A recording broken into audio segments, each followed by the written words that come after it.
Hello, wonderful people. Welcome to the fiction world, your story destination. We have an absolute treat for you today. What if Izuku was betrayed and sent to Hazbin Hotel as the fallen angel with a divine breeding harem of Emily, Lute and Sera? If you're enjoying these stories, please take a moment to like this video and subscribe to our channel. Your support keeps the stories coming. With that said, let the adventure begin. Chapter 1, Fallen. The needle went in clean. Izuku Midoriya watched the fluorescent lights above him flicker once, twice, and then his body stopped responding to his brain's commands. The paralytic worked fast. Commission-grade stuff, designed for quirk users who might thrash or fight. Not that he would have. Not anymore. The execution chamber was small and cold. Gray walls, gray floor, gray ceiling. A one-way mirror dominated the left side, and he knew who was behind it without being able to turn his head. He'd seen them file in earlier, when the guards had strapped him to the table. Familiar faces. Some crying. Some stoic. Some, and this hurt worse than the restraints, looking satisfied. Momo had been crying. Achiko too. But they'd still come. Still watched. Todoroki's face had been unreadable, but he'd looked away when Izuku's eyes found his. Couldn't even hold his gaze. After everything they'd been through. After all the times Izuku had broken his bones for them, bled for them, nearly died for them. Bakugo had stared straight ahead, jaw tight, and Izuku couldn't tell if the expression was guilt or vindication. Izuku Midoriya. The commission official's voice droned through speakers mounted in the corners. You have been found guilty of treason against Hero Society, conspiracy with villainous organizations, and the murder of 17 civilians in the Osaka incident. Your quirk has been nullified. Your hero license has been revoked. The sentence is death. He couldn't speak. Couldn't move. Could only lie there and feel the second needle slide into his other arm. The Osaka incident. A setup so clean, so perfectly constructed, that even he had doubted himself for a moment when they'd shown him the evidence. Video footage of him meeting with a villain broker. Audio recordings of him planning the attack. DNA evidence at the scene. All fabricated, all flawless, all pointing to one conclusion: Izuku Midoriya, the former symbol of peace's successor, was a traitor. He'd tried to fight it. Tried to prove his innocence. But the commission had already decided. They'd needed a scapegoat after the real attackers got away, and who better than the quirkless kid who'd somehow inherited the most powerful quirk in history. Too dangerous. Too unpredictable. Too much of a wild card in their carefully controlled system. Hawks had delivered the final evidence personally. Had looked Izuku in the eye and said, "Sorry, kid. Orders." The third needle went in. This was the one that mattered. Izuku felt cold spread through his veins, starting from his arms and creeping toward his chest. His heart stuttered. Slowed.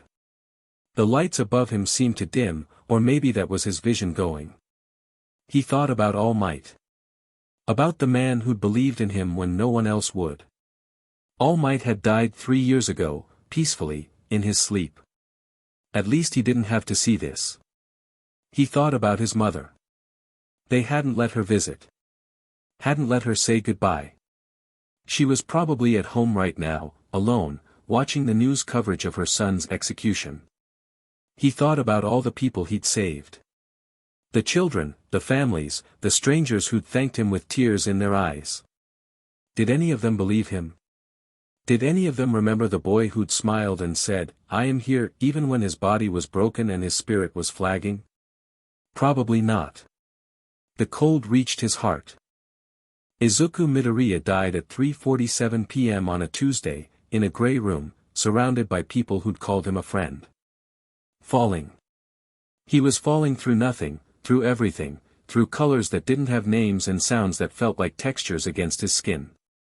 No body to speak of, no form, just consciousness tumbling through the space between spaces. Then light. Blinding, warm, golden light. It wrapped around him like arms, like a mother's embrace, and he felt safe for the first time in months. A voice spoke, not in words, but in meaning that bloomed directly in his mind. "Welcome home, child. You have been judged. You have been found," the light stuttered. Found, static. The warmth flickered cold. Error. Soul classification, hero. Death classification, executed villain. Reconciliation, impossible. Error. Error. Error. Pain ripped through him, actual pain, which shouldn't have been possible without a body. The light turned harsh, fractured, and he felt himself being torn in directions that didn't exist in normal space. Solution, reconstruction. Classification, fallen. Assignment, hell. No. No, that wasn't right. He wasn't a villain. He wasn't, irrelevant. System requirements supersede individual circumstance. Reconstruction initiated. The light collapsed into fire. Green fire, the color of his old quirk, the color of one for all before they'd ripped it out of him with that experimental procedure. It burned through him, remade him, gave him a form he didn't recognize, taller, stronger, with wings spreading from his back in a cascade of feathers that glowed like emeralds. 6 wings. 2 burned with that green fire, steady and strong. 4 others unfurled beside them, but something was wrong, they cracked, twisted, broke even as they formed. Not destroyed, but damaged. Incomplete. He screamed, and the sound wasn't human. Then the fire spat him out, and he fell again, this time through a red sky, past buildings that looked like they'd been designed by someone having a nightmare, toward a city that sprawled in impossible directions below. He hit the ground hard enough to crater it. Holy shit. The voice was female, excited, and way too close to his face. Izuku opened his eyes, when had he closed them, and found himself staring up at a woman with pale skin, rosy cheeks, and blonde hair that faded to pink at the tips. She was leaning over him with an expression of absolute delight, eyes wide and practically sparkling. "Vaggie. Vaggie, come quick. There's an angel in our front yard. Charlie, get away from it." Another woman's voice, this one sharp and wary. "Angels don't just fall into hell. It's probably a trap. But look at him. He's hurt." The blonde, Charlie, reached toward Izuku's face, and he flinched back instinctively. She froze, her expression softening.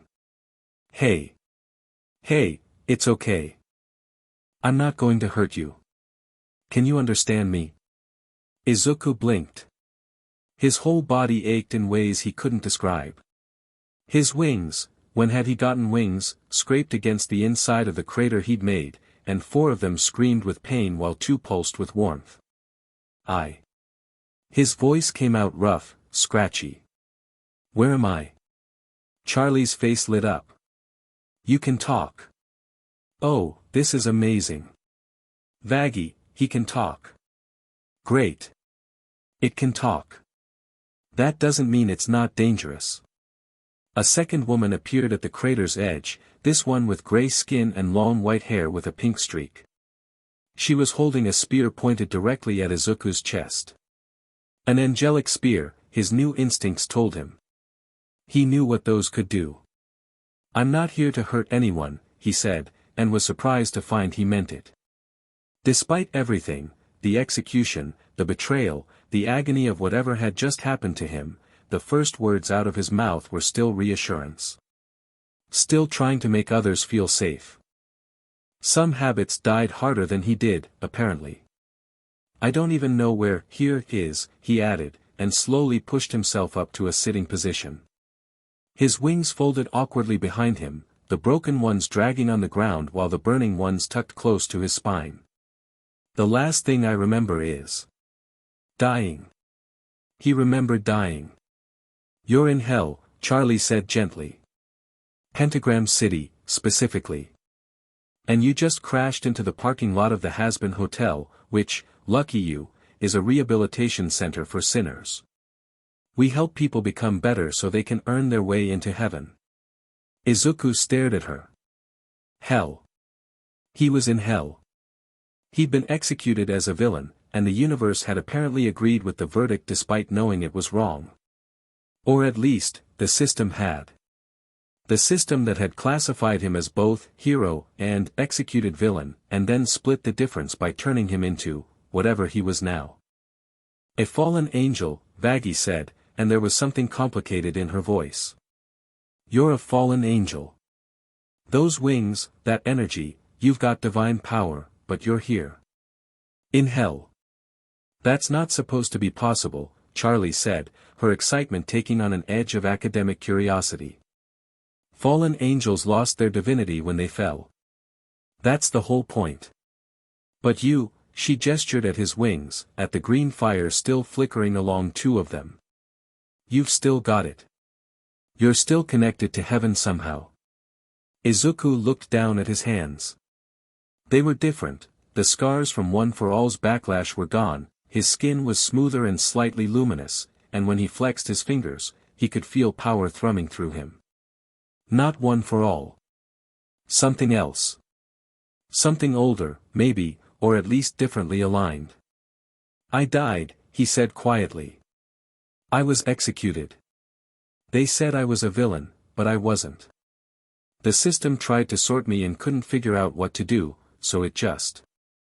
He gestured vaguely at himself. Made this. Charlie and Vaggie exchanged a look. Okay, Vaggie said slowly, lowering her spear just a fraction. That's either the most elaborate cover story I've ever heard, or something is seriously fucked up with the divine bureaucracy. Knowing heaven. Probably the second one. Charlie offered Izuku her hand. Come on. Let's get you inside.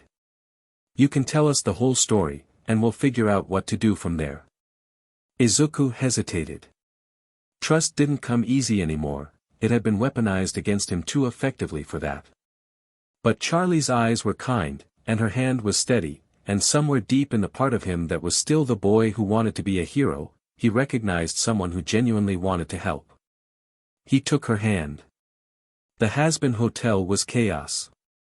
Not in a bad way, exactly, just in a too many strong personalities crammed into one building way that reminded Izuku of the UA dorms after a particularly stressful exam. There was a spider demon drinking at the bar who introduced himself as Angel Dust and immediately tried to flirt with Izuku before getting distracted by his own reflection in a mirror.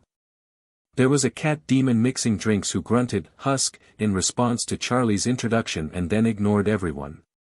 There was a one-eyed demon named Nifty who circled Izuku 3 times, declared him not dirty enough to be interesting, and then scurried off to clean something. And then there was Alastair. The radio demon stood in the corner of the lobby, his smile fixed and his eyes sharp, and something about him made every instinct Izuku had scream danger. Not the same kind of danger as the villains he'd fought in his previous life, those had been physical threats, things he could punch or outmaneuver. Alastair felt like the kind of danger that came from standing too close to the edge of a cliff. One wrong step and you'd fall forever. Well, Alastair said, his voice crackling like an old broadcast. What a fascinating specimen. A fallen angel with active divinity. The last time something like this happened was, he paused, tapping his chin thoughtfully. Actually, I don't believe it's ever happened. How delightfully unprecedented. Back off, Alastair.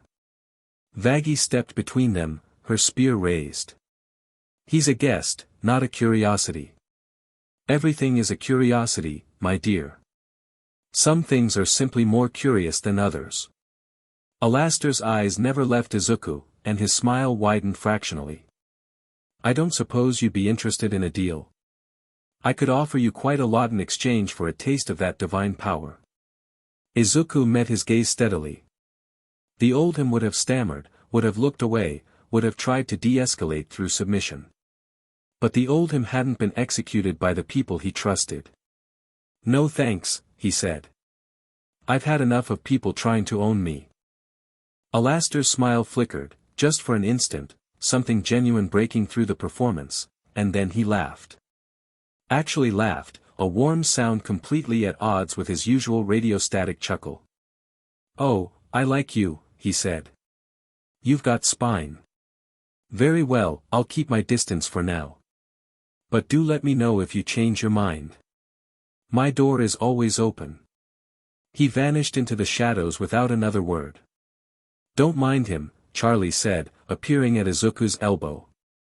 "Alastair's dangerous, but he's also been really helpful with the hotel. He just likes to test people." "I got that." Izuku's wings twitched, the broken one sending spikes of pain up his spine. "Is there somewhere I could sit down? I think whatever happened to me is still settling." "Of course. Come on, I'll show you to the common room. We can get you some tea or something, and you can tell us your story." Izuku's story took about an hour to tell in full.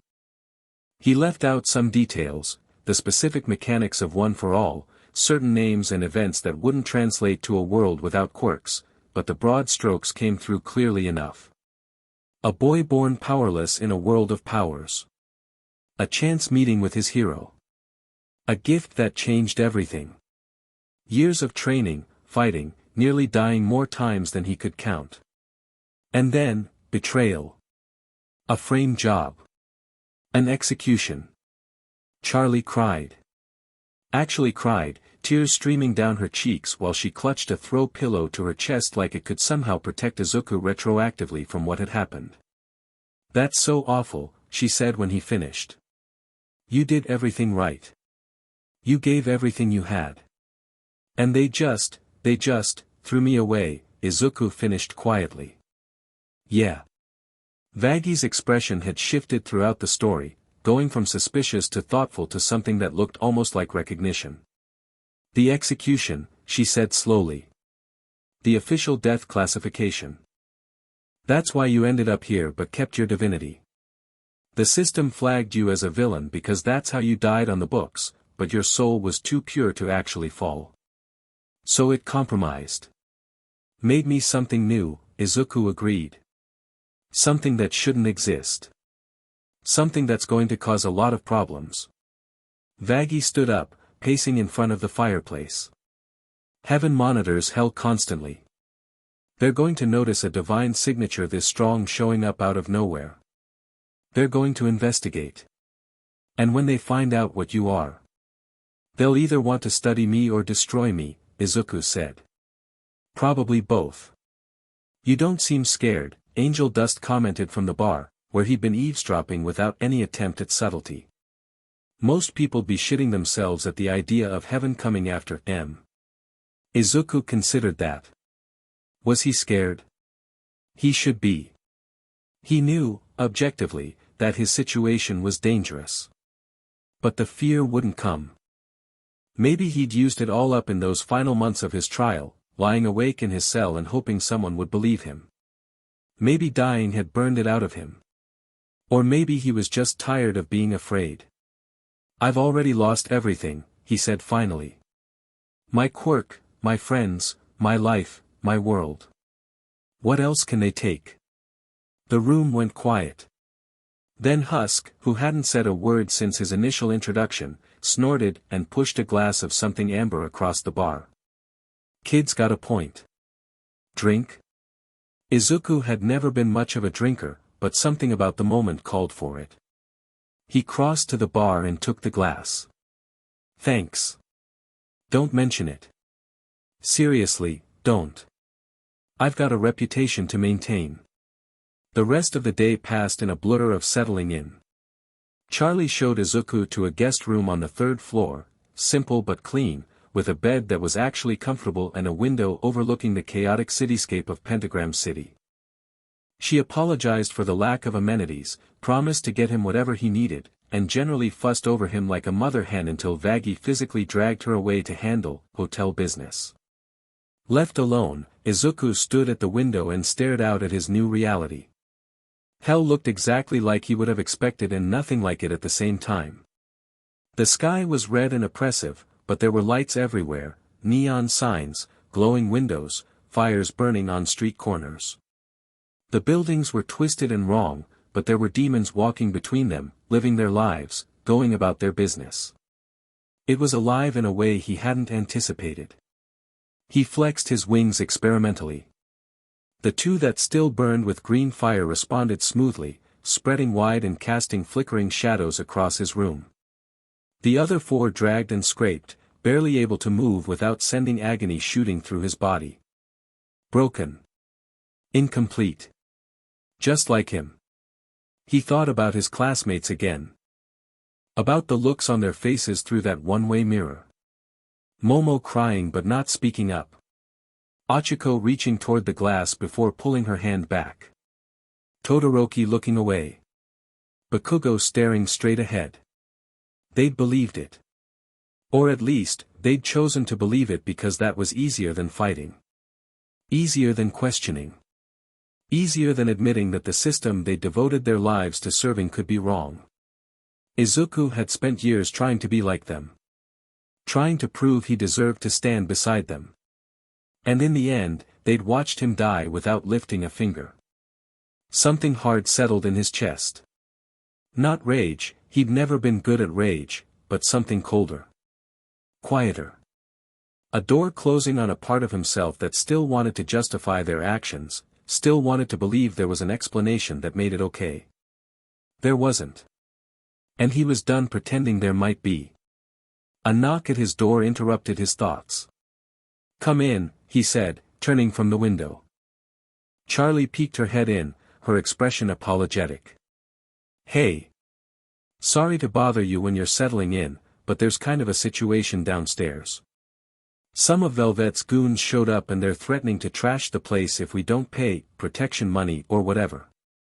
Vaggy's handling it, but I thought you should know in case." Izuku was already moving. He didn't know who Velvet was or why she thought she had the right to threaten the people who'd taken him in, but he knew one thing: he wasn't going to sit in his room while others fought on his behalf. Not anymore. He was done being protected. The goons turned out to be a pack of 7 demons with more muscles than sense, led by an 8th who was slightly more articulate but no less aggressive.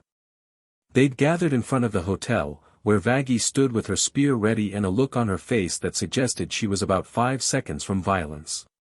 "Don't care what the princess says," the leader was snarling. "This is Velvet's territory now, and if you want to operate here, you pay the fee. Simple as that. The hotel is under Hell's royal protection," Vaggy shot back. "Lucifer himself endorsed this project. You really want to explain to the king why you're shaking down his daughter? Lucifer hasn't done shit in years. The overlords run this city now, and Velvet says you pay." The demon cracked his knuckles. "So what's it gonna be? Money, or we start breaking things?" The door behind Vaggy opened, and Izuku stepped out. Every demon in the group turned to look at him, and froze. He could see it in their faces, the moment his energy registered. He wasn't a demon. Wasn't a sinner. He was something else entirely, something that pinged ancient prey instincts hardwired into their souls. "Who the fuck is that?" one of the goons asked, voice suddenly uncertain. Izuku didn't answer with words. He spread his wings, the two that worked, anyway, and let the green fire blaze brighter. It cast harsh shadows across the parking lot, turned the red ambient light almost emerald. "Leave," he said simply. The leader tried to rally. "Oh, what, you got yourself a pet angel? That's cute. That's real cute. Boys, show them what happens to." Izuku moved. He was faster than he'd been in life. Not by a little, by a lot. 1 second he was standing on the hotel steps, and the next he was in front of the lead goon, one hand wrapped around the demon's throat and his feet still technically touching the ground. The goon's weapon, some kind of hell-forged club, clattered to the pavement. The other demon started forward, and Izuku's wings snapped out like a barrier. Green fire crackled along the feathers, and the closest goon recoiled with a scream, clutching his arm where the divine flames had licked his skin. "I said leave." Izuku's voice was calm. Too calm, maybe, considering he was holding a demon by the throat with minimal effort. Tell your boss that the Hazbin Hotel isn't paying anything. And if she sends anyone else, I won't be as gentle. He released the leader, who stumbled back, gasping and clutching his neck. The bravado was gone from his face, replaced by naked fear. What the fuck are you? Something new. Izuku folded his wings back. The fire dimmed but didn't extinguish. Now go. They went. Holy shit, Angel Dust said, having watched the entire confrontation from the hotel doorway. Okay, I take back every joke I was gonna make about the new guy. That was hot. In, like, a terrifying way, but still hot. Vaggie lowered her spear, staring at Izuku with an expression he couldn't quite read. You didn't have to do that. Yeah, I did. Izuku turned to face her. You took me in. Gave me a place to stay. Asked nothing in return. The least I can do is help protect that. You don't owe us anything. You just got here. It's not about owing. Izuku glanced back at the street, where the demons were still scrambling to get away. It's about doing what's right. That used to be my whole thing, you know. Being a hero. I don't know what I am now, but I know I'm not the kind of person who hides while others fight. Charlie appeared at the door, her eyes wide. That was amazing. I mean, I wish it hadn't been necessary, but you walked out there and they ran. Without anyone getting seriously hurt. The demons who attacked, Izuku said thoughtfully. Velvet, she's one of those overlords you mentioned? One of the V's, Vaggie confirmed. Her, Vox, and Valentino. They control a huge chunk of Pentagram City. This isn't going to be the end of it. Once word gets out about what you did, what you are, they're going to send more. Let them. Izuku rolled his shoulders, settling his wings more comfortably against his back. I'm not going anywhere. Above hell, in the gleaming spires of heaven, a young seraphim named Emily was having a very confusing day. The anomaly report had landed on her desk 3 hours ago, and she'd read it 17 times since. A divine signature, unmistakably angelic, had appeared in hell. Not near the gates, not in the outer rings where the barrier was weakest, in the center of Pentagram City itself. That should have been impossible. Angels didn't go to hell unless they fell, and fallen angels lost their divinity in the process. That was the whole point of falling. It was a severing, complete and total. You couldn't be an angel in hell because hell was defined by the absence of divine light. And yet. Emily pulled up the signature analysis again, cross-referencing it with every database she had access to. The energy reading was consistent with a high-ranking angel, seraphim level, maybe, or at least close to it. But there was something else mixed in, something the system kept flagging as error and classification pending. She dug deeper. The soul tracking records were supposed to be sealed, accessible only to the highest authorities. But Emily had always been good with systems, and her curiosity had never been satisfied by supposed to be. A few creative queries later, she found what she was looking for. A soul had been processed 7 hours ago. Human origin, deceased, initially routed toward heaven. But the processing had glitched, hard. The automatic classification had bounced back and forth between hero and villain 17 times before the system gave up and generated a new category entirely. Fallen angel, anomalous. Divine retention, 83%. Location, hell, involuntary assignment. Emily stared at the screen. Someone had been executed as a villain despite having a soul pure enough for heaven, and the system's attempt to reconcile that contradiction had created this. A living paradox. An angel who hadn't chosen to fall, who hadn't rebelled against God, who was simply in the wrong place because bureaucratic error and mortal injustice had conspired against them. Oh no, Emily whispered. She needed to tell someone. Sera would know what to do. Sera always knew what to do. Emily gathered her notes and flew toward the elder seraphim's chambers, her mind racing. This wasn't just an anomaly. This was a failure of the system itself. If souls could be miscategorized this badly, if someone could be condemned to hell through no fault of their own, then everything heaven stood for was. She stopped that thought before it could finish forming. One crisis at a time. Sera's reaction was not what Emily had expected. The elder seraphim listened to Emily's report in silence, her expression unchanging. When Emily finished, Sera was quiet for a long moment, her gaze distant. "You've done well to bring this to me," Sera said finally. Her voice was calm, but there was something underneath it that Emily couldn't identify. "I'll take it from here. What are you going to do? Should we send someone to retrieve him? If he was supposed to be here, then, Emily." Sera's voice sharpened just slightly. "This situation is delicate. The circumstances of this soul's death complicate things significantly." "How?" "If he's innocent, if he was wrongly classified, then surely we should," I said. "I'll handle it." Sera's eyes met Emily's, and there was something there, warning, maybe, or fear. This isn't the first time the system has produced unexpected results. But it is the first time one of those results has retained active divinity. That makes things more complicated than you understand. Emily wanted to argue. The unfairness of it burned in her chest. But Sera was the elder seraphim, the voice of divine authority second only to God himself, and Emily was young, idealistic, inexperienced. "Yes, Sera," she said quietly. "I understand." But she didn't. And as she left Sera's chambers, Emily made a decision she'd never made before. She was going to go see for herself. Adam found out about the anomaly through his own channels that had nothing to do with official reports or proper procedure.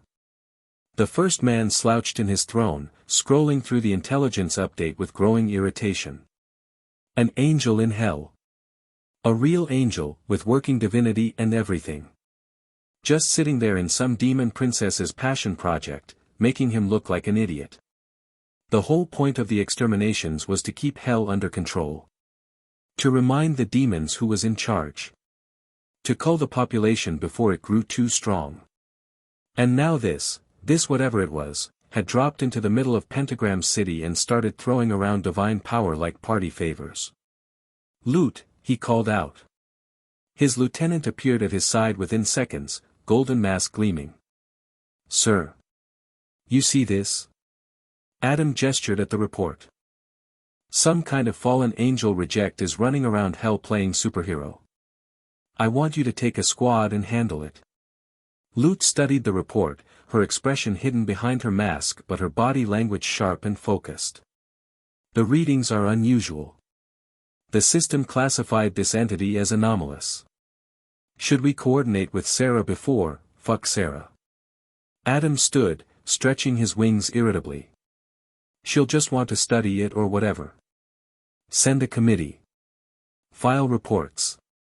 Bore everyone to death with procedure." He grinned, teeth sharp. "We're exorcists, Lute. We don't do procedure. We do solutions." "Understood." Lute's voice was crisp, professional. "I'll assemble a team and depart within the hour." "That's what I like about you." Adam clapped her on the shoulder. "No bullshit. Just results. Now go clean up this mess before it becomes a problem." Lute nodded and turned to leave, but something made her pause at the door. "Sir. The report mentions this entity demonstrated combat capability against demon aggressors. If it's retained that much divine power, a standard squad might not be sufficient. Then take a bigger squad." Adam waved dismissively. "Or handle it yourself. You're my best, right? Show me why." "Yes, sir." Lute left, already planning her approach. Behind his throne, Adam's grin faded into something harder. An angel in hell who hadn't properly fallen. A living contradiction to everything the system was built on.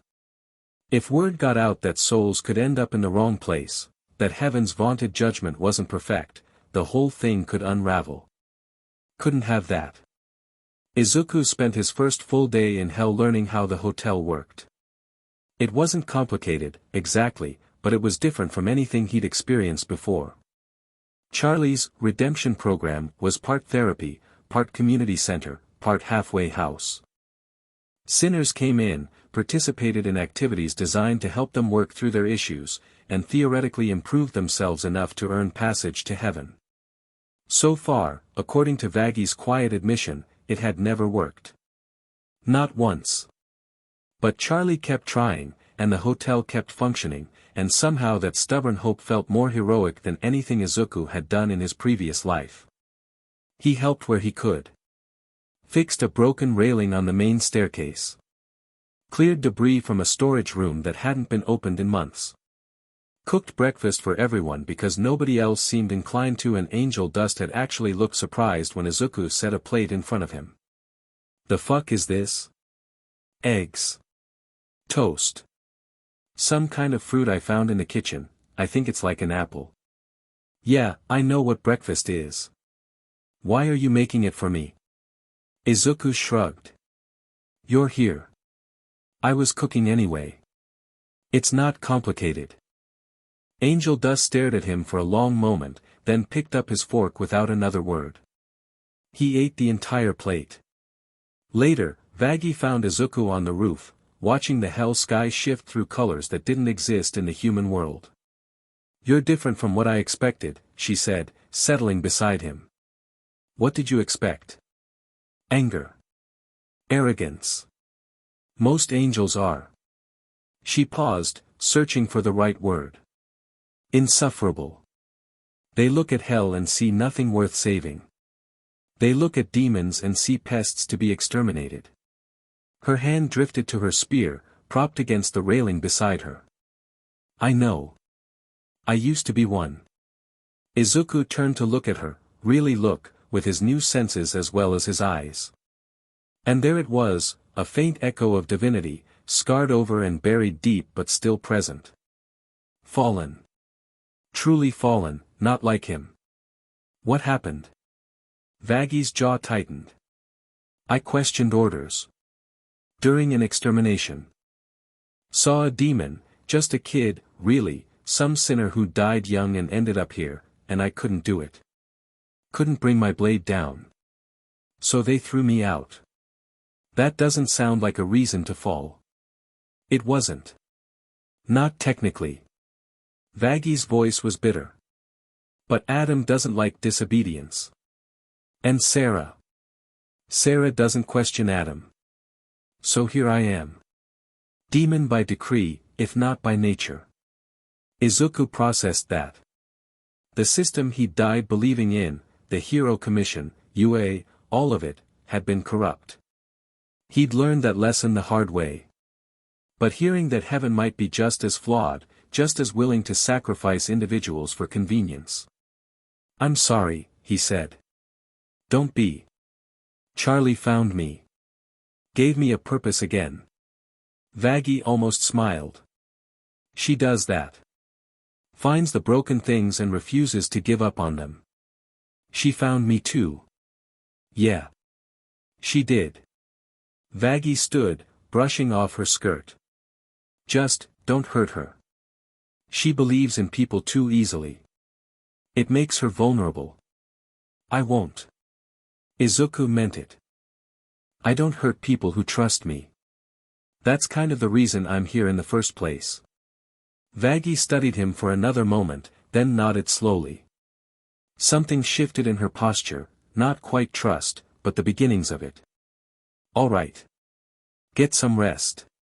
Tomorrow's going to be busy, word about what you did to Velvet's guys is going to spread, and we'll probably have visitors. Might want to be ready." She left him alone on the roof, and Izuku turned his gaze back to the impossible sky. Visitors. Heaven's system had flagged him as an anomaly. Hell's power players had already noticed him. Somewhere up there, people were probably already planning what to do about him. Let them come. The exorcists hit at midnight. Izuku felt them coming before he saw them, a ripple in the energy of the city, like a stone dropped into still water. Divine signatures, strong ones, cutting through hell's atmosphere like knives. He was downstairs and out the front door before the first exorcist touched down. There were 12 of them, arranged in a combat formation, all identical white armor and golden weapons. At their head stood a woman who radiated authority even through her mask, Lute, though Izuku didn't know her name yet. Divine anomaly designated, fallen angel, Lute's voice rang out, cold and professional. You are in violation of celestial law. Your existence is an error in the system. You will submit to termination or be terminated by force. There is no third option. Behind Izuku, the hotel door opened. Charlie and Vaggie emerged, followed by Angel Dust and Husk. Even Alastair materialized from the shadows, his smile sharper than usual. Exorcists at my hotel, Charlie said, her voice surprisingly steady. You're not supposed to be here outside of the extermination. This is a violation of the treaty. Treaties don't apply to system errors. Lute didn't even look at her. Her focus was entirely on Izuku. Stand aside, princess. This doesn't concern you. He's a guest at my hotel. That makes it concern me. Lute's head tilted slightly, the only indication of emotion behind her mask. Then you'll die with him. Squad, engage. The exorcists moved as one. Izuku met them in the middle. Fighting exorcists was different from fighting villains. Villains had quirks, specific abilities with specific limitations that could be analyzed and exploited. Exorcists were simply strong, fast, and perfectly trained. Their weapons cut through demonic energy like paper. Their coordination was flawless. But they'd never fought anything like Izuku before. His two working wings spread wide, green fire blazing, and he caught the first exorcist's blade on a sweep of feathers. The contact should have severed the wing. Angelic weapons were made to destroy divine constructs, but his fire flared brighter and the blade bounced off. The exorcist hesitated, surprised. Izuku didn't. His fist connected with the exorcist's chest and sent her flying backward into two of her squadmates. He spun, caught another blade between his hands, twisted, and disarmed its wielder in a single motion. A kick sent that one stumbling away. He wasn't trying to kill them. Even now, even after everything, that wasn't who he was. But he wasn't holding back either. Every movement was precise, efficient, drawing on years of combat experience and his new angelic physiology. 3 exorcists rushed him simultaneously. He dropped low, swept the legs out from under the first, blocked a strike from the second, and caught the third's weapon arm in an aikido lock that he smoothly translated into a throw. Bodies hit pavement.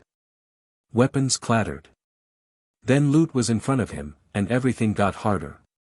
She was fast, faster than the others by a significant margin, and her blade sang through the air with killing intent.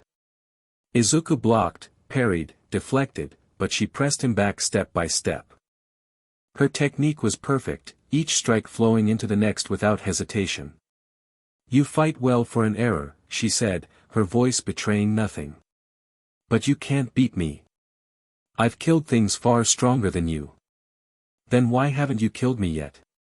The question made her falter, just for an instant, but Izuku was watching for it. He pressed the opening, got inside her guard, and their blades locked between them. Face to face now, close enough that he could see her eyes through the slits of her mask.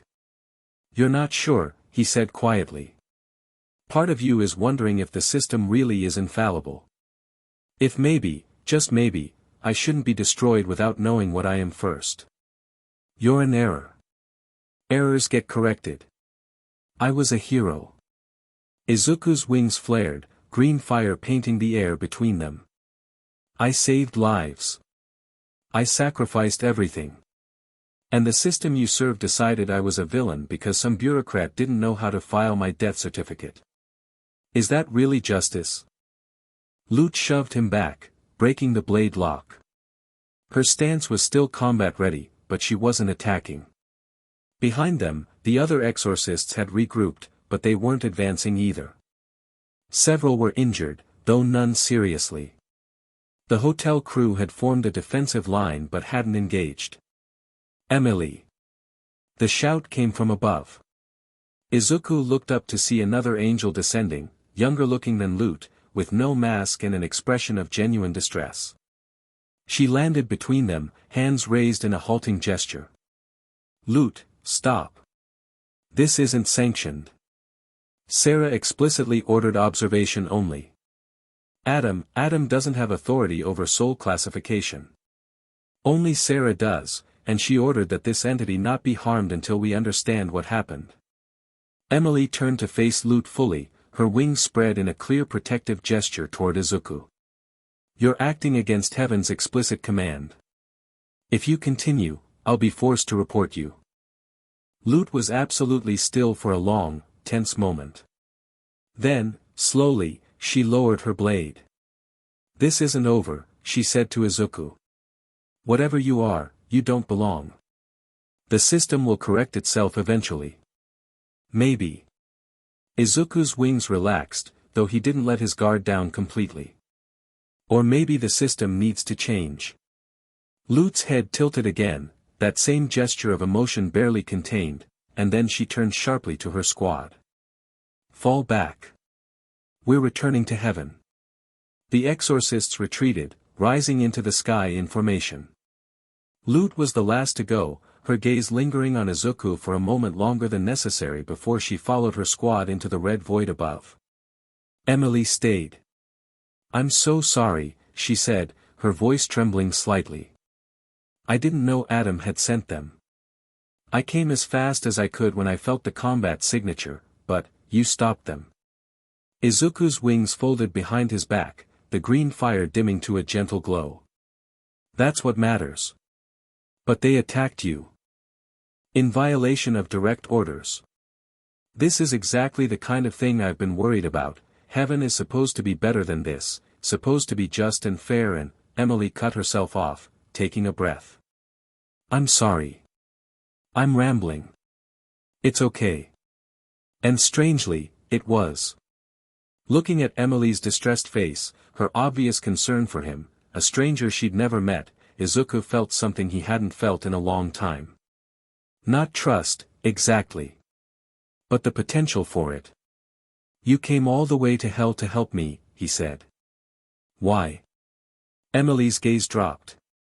Because you shouldn't be here. I read your file, what they did to you, how you died.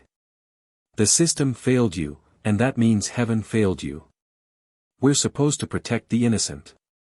We're supposed to. She looked up again, her eyes bright with unshed tears. You should have been with us. You should have been safe in heaven, and instead, you're here, and it's all so wrong. Izuku didn't know what to say to that. The earnestness in her voice, the genuine distress, it wasn't fake. Wasn't performed. This angel, this seraphim, was genuinely upset that an injustice had occurred. Can I ask you something? He said finally. Of course. What's your name? Emily blinked, surprised by the simple question. Then she smiled, a small, genuine smile that lit up her face. Emily. I'm Emily. Izuku. He offered his hand. Nice to meet you, Emily. Even if the circumstances could be better. She took his hand, and her skin was warm, her grip gentle. Nice to meet you too, Izuku. Behind them, Charlie was practically vibrating with excitement. An angel. A nice angel. And you're not trying to kill anyone. This is the best day ever. Vaggie put a hand on her girlfriend's shoulder, though she was watching Emily with obvious wariness. Don't get too excited. She's still heaven. We don't know what her angle is. I don't have an angle, Emily said earnestly. I just want to help. And maybe. She glanced at Izuku. Maybe figure out what happened to you. How the system could have failed this badly. Gonna need a lot of figuring, Husk muttered from the doorway. But for now, can we get inside? Standing in the open after an exorcist attack seems like a bad plan. He's right. Izuku gestured toward the hotel. Emily, you're welcome to stay if you want. I think we have a lot to talk about. Emily nodded, and together they walked into the Hazbin Hotel. The roof was quiet. Izuku had retreated here after the long conversation with Emily, a conversation that had covered his past life, his death, his arrival in hell, and everything he'd observed about his new abilities. Emily had listened with rapt attention, asking questions that showed genuine intelligence and curiosity. She'd promised to investigate further when she returned to heaven, to try to understand how the system had failed so completely. She'd also promised to come back. Now Izuku sat alone, watching the hell sky shift through impossible colors. His wings rested against his back, for broken and too burning, and he found himself thinking about the future for the first time since his execution. He wasn't a hero anymore. The title had been stripped from him along with his quirk and his life. But the drive, the need to protect people, to stand between the innocent and harm, that was still there.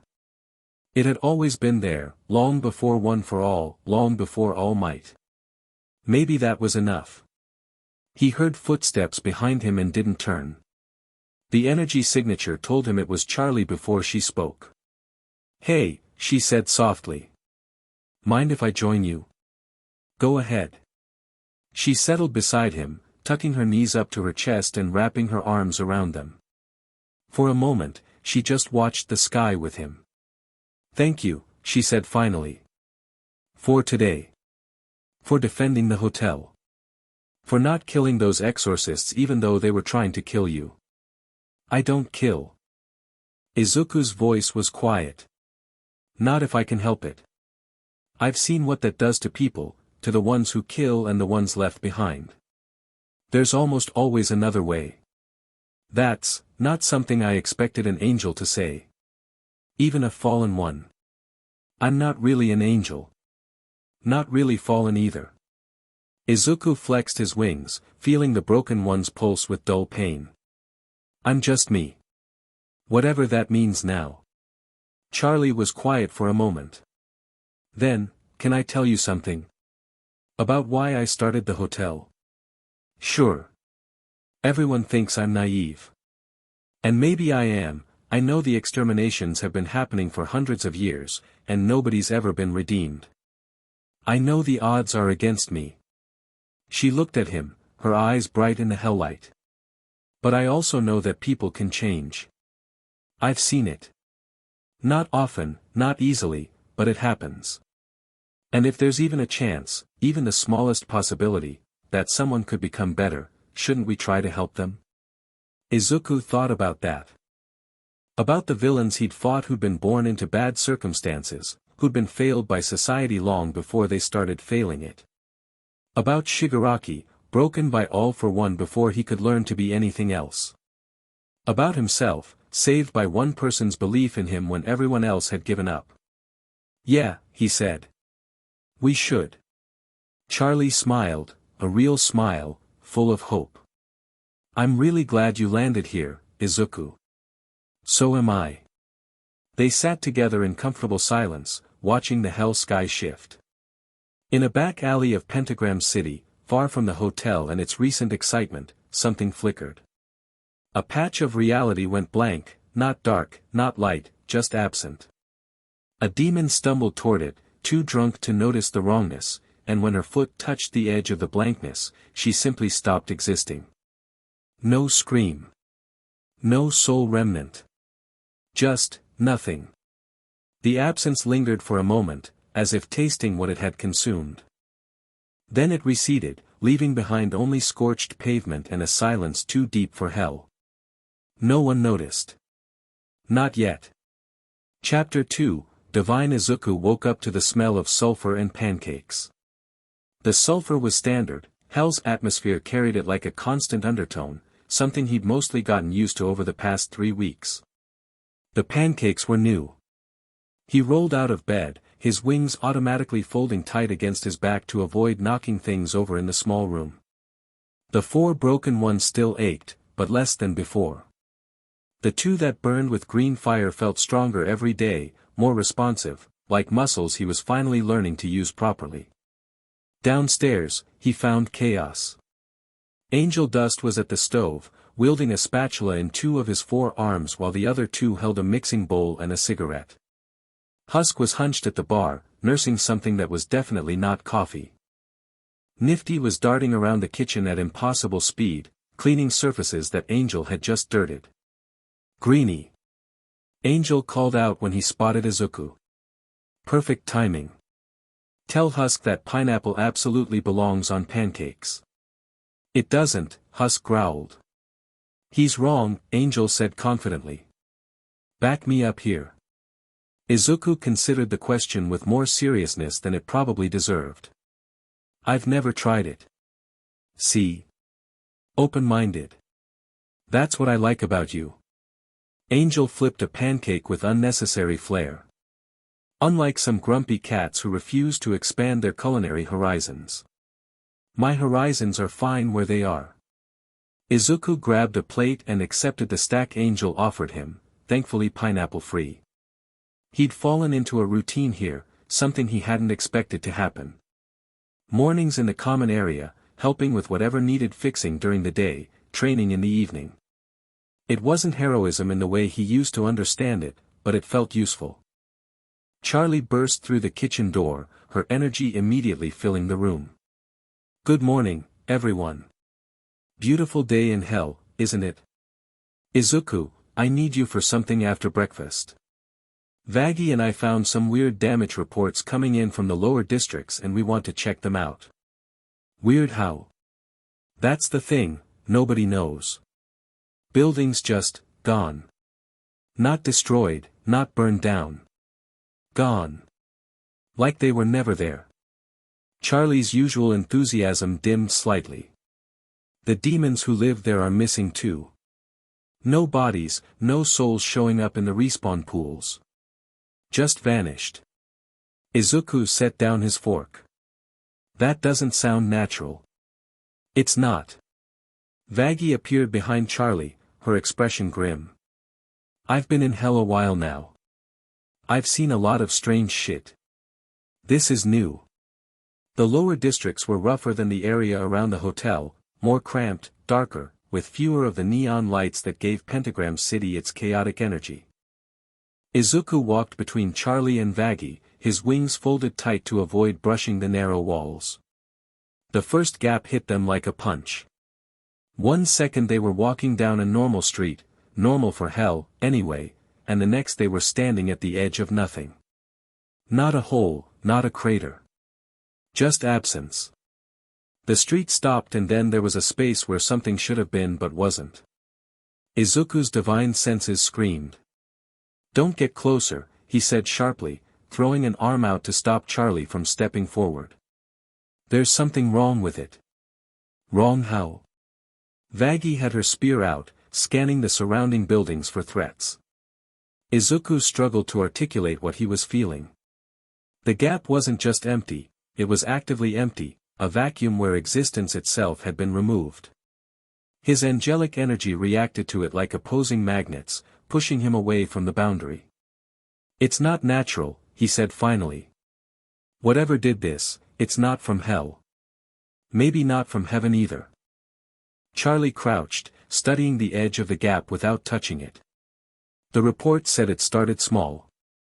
Just little patches here and there. But they're growing. Growing toward what? Nobody had an answer. Izuku reached out with his senses, trying to get a read on the absence. The moment his awareness touched the boundary, pain lanced through his skull. He pulled back with a grunt, pressing his hand to his temple. And for just an instant, he saw something. Eyes. Vast and empty and old beyond comprehension. Not looking at him, looking through him, like he wasn't even worth noticing. Izuku? Charlie's hand was on his arm. Are you okay? Yeah. I just. He shook his head, trying to clear the afterimage. We need to find out what this is. Before it gets bigger. Emily arrived at the hotel that evening, descending from a gap in the hell sky that closed behind her. Izuku was waiting on the roof, having felt her approach. "You came back," he said. "I promised I would." She landed beside him, her wings settling against her back. She looked different here than she had during the crisis, more relaxed, despite her surroundings. "I've been doing research. Into your file, into the system error, into..." She hesitated. "Into a lot of things I probably shouldn't have been looking at." "Find anything interesting?" "Terrifying is more accurate." Emily sat down on the roof edge, letting her legs dangle over the side. "The system has had errors before. Not like yours, smaller, easier to correct. But they happen. Souls getting misclassified, ending up in the wrong place. Usually, they just get, quietly rerouted. And the ones that can't be rerouted?" Emily's expression darkened. "That's where it gets complicated. There's a procedure, I found references to it in some very old files, called correction. It's used when a soul is in the wrong place but can't be moved without causing larger system instabilities." "What does correction mean?" "Destruction." Emily's voice was barely above a whisper. "Complete erasure. Like the soul never existed at all." Izuku absorbed that. "That's what Lute was trying to do." "Yes. Though she might not have known the full implications. Adam presented it as a simple termination, but the weapons they use for correction are different. More thorough." Emily looked at him, her eyes wide. "If she'd succeeded, you wouldn't just be dead. You'd be gone. From everywhere. Forever." Something cold settled in Izuku's chest. Not fear, exactly, he'd already accepted that his existence was dangerous to the status quo. But the scale of what he'd narrowly avoided. "Emily. The thing I saw today, the absences appearing in hell. Do you know anything about that?" Emily's expression shifted from concern to genuine fear. "Where did you see it?" He described what they'd found, the gaps, the emptiness, the brief vision of ancient eyes. As he spoke, Emily's face grew paler. "There are records," she said slowly. "Very old records, locked away in sections of heaven's archives that even most seraphim can't access. They describe something from before heaven, before hell, before everything. Something that existed in the void before God created the realms." "What is it?" "We call it the absence. It's not a being, not really. More like, the opposite of being. The nothing that was there before something existed." Emily's wings tightened against her back. "When God created the realms, the absence was pushed back. Contained. The barrier between heaven and hell was part of that containment, not just separating the two, but holding something much worse out. And now it's coming back. Maybe. If the barrier's been weakened."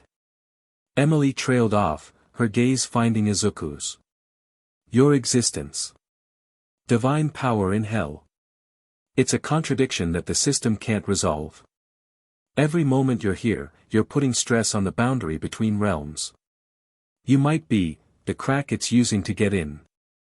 Izuku finished the thought flatly. "Great. I'm not saying it's your fault. You didn't choose this. But we need to understand what's happening before it gets worse." Izuku stared out at the hell sky, processing. He was a system error. His presence was potentially destabilizing the barrier between realms. And something ancient and terrible was taking advantage of that instability. "Any idea how to fix it?" "Not yet. But I'm going to keep looking." Emily reached out and took his hand.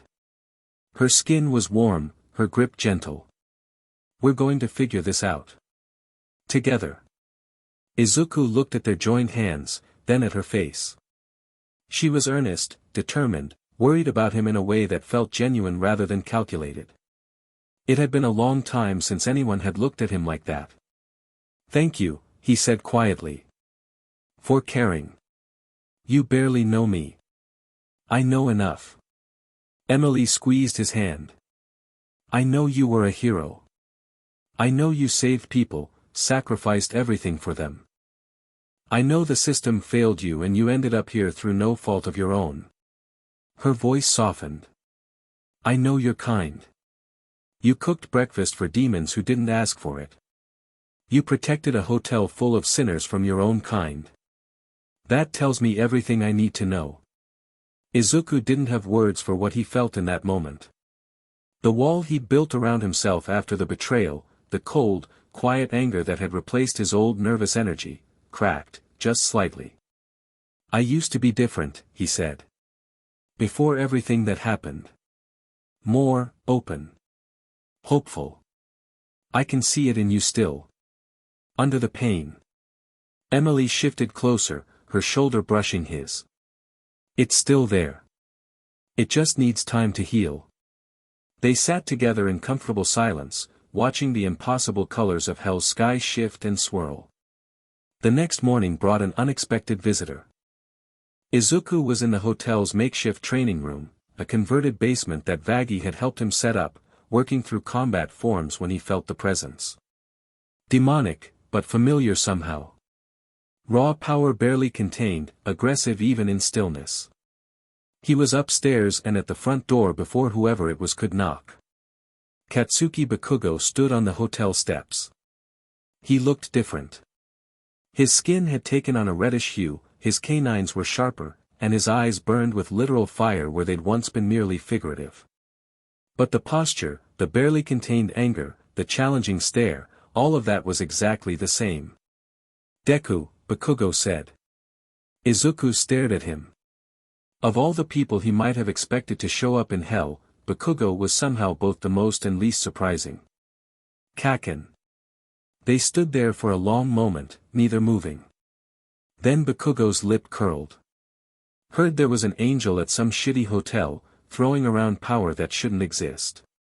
Had to see it for myself. His hands flexed at his sides, small explosions crackling between his fingers, except they weren't the orange gold of his old quirk. They were hellfire red. Figured it might be you. Nobody else is that much of a cosmic fucking joke. How did you die? The question made Bakugo's expression flicker. Villain attack. 3 months after your execution. Some League remnant decided to make a statement. He shrugged, but the tension in his shoulders told a different story. Took 6 of them with me. I'm sorry. Don't be.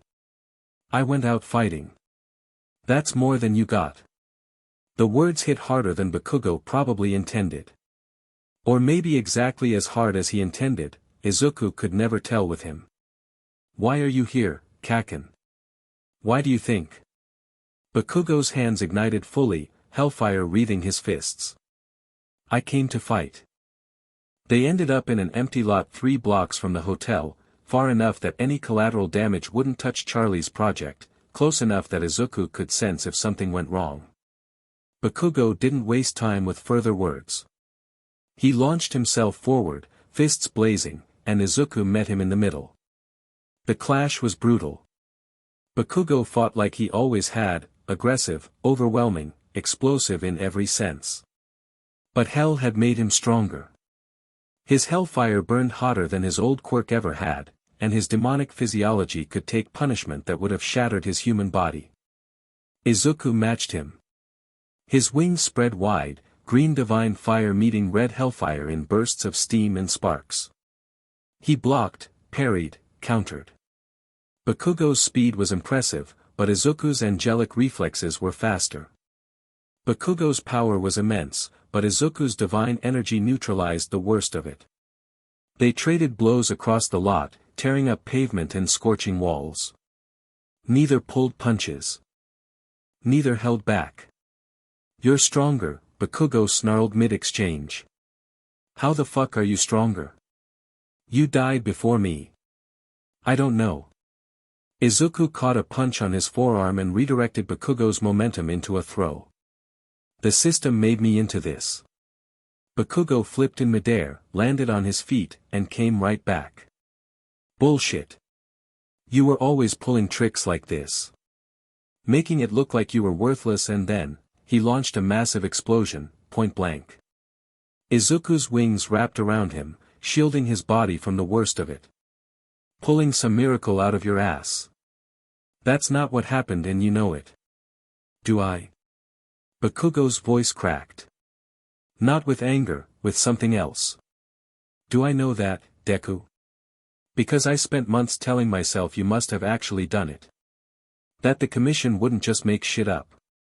That my judgment wasn't that fucked. Izuku lowered his wings, staring at his childhood tormentor. Bakugo stood across from him, chest heaving, fists still burning but no longer raised to strike. You believed them, Izuku said quietly. You watched me die. I believed them because the alternative was that everything, UA, the heroes, the whole fucking system, was a lie. Bakugo's flames guttered out. I couldn't accept that. So I told myself you must have hidden it. Must have fooled everyone. Must have been the villain they said you were. Was that easier? No. The word came out like it cost him something. It wasn't easier. It was just, he stopped, jaw tight. It was all I had. Izuku walked toward him slowly. Bakugo tensed but didn't move, didn't attack. I read a file, Izuku said. After I got here. Someone left it for me. It had everything, how they set me up, who gave the orders, why they needed a scapegoat. He stopped an arm's length away. You weren't in it. Bakugo's eyes widened slightly. You weren't part of the conspiracy. You just, believed what they told you. Like everyone else. Izuku's voice was flat, but not accusatory. You were a victim of the same lie. That's not, Bakugo's hands clenched. I still should have what? Questioned the evidence they fabricated. Trusted me over the entire Hero Commission. Izuku shook his head. We weren't friends, Kaken. You didn't owe me that. We were, Bakugo stopped himself. Started again. You saved my life. More than once. And when they came for yours, I just stood there. I know. The silence stretched between them. Around them, the lot they'd destroyed smoldered quietly. I'm not asking for forgiveness, Bakugo said finally. I don't deserve it. No. You don't. Izuku turned away, started walking back toward the hotel. But I'm tired of hating people. It takes too much energy. He paused, looking back over his shoulder. The hotel has rooms available. Charlie wants to help sinners become better people. If you're interested. Bakugo stared at him. You're fucking kidding. I'm not saying you have to. I'm saying the option exists. Izuku spread his wings, preparing to fly the rest of the way. What you do with it is up to you. He launched himself into the air, leaving Bakugo alone in the ruined lot. 3 days later, Bakugo showed up at the hotel again. He didn't ask for a room. Didn't acknowledge anyone's existence. Just grabbed a broom and started cleaning up debris from a recent territorial skirmish that had spilled onto the property. Nobody commented. Charlie beamed. Vaggie watched suspiciously. Husk poured him a drink that went untouched. Izuku said nothing. Emily's visits became regular. She would descend from heaven in the evenings, usually staying for a few hours before returning. They talked, about her research, about his past life, about the differences between worlds. Sometimes they just sat together, watching Hell's Sky or wandering the less dangerous parts of Pentagram City. She was healing his wings. The damage is strange, she explained one night, her hands glowing softly as she traced the edges of his broken wings. It's not physical. More like the system tried to form them but gave up partway through. They're incomplete rather than injured. Can you complete them? I think so. It takes time, I have to essentially finish what the reconstruction started. Her brow furrowed in concentration. It's delicate work. Izuku sat still, letting her work. Her touch was gentle, almost reverent, and his wings responded to her energy in ways that felt strangely intimate.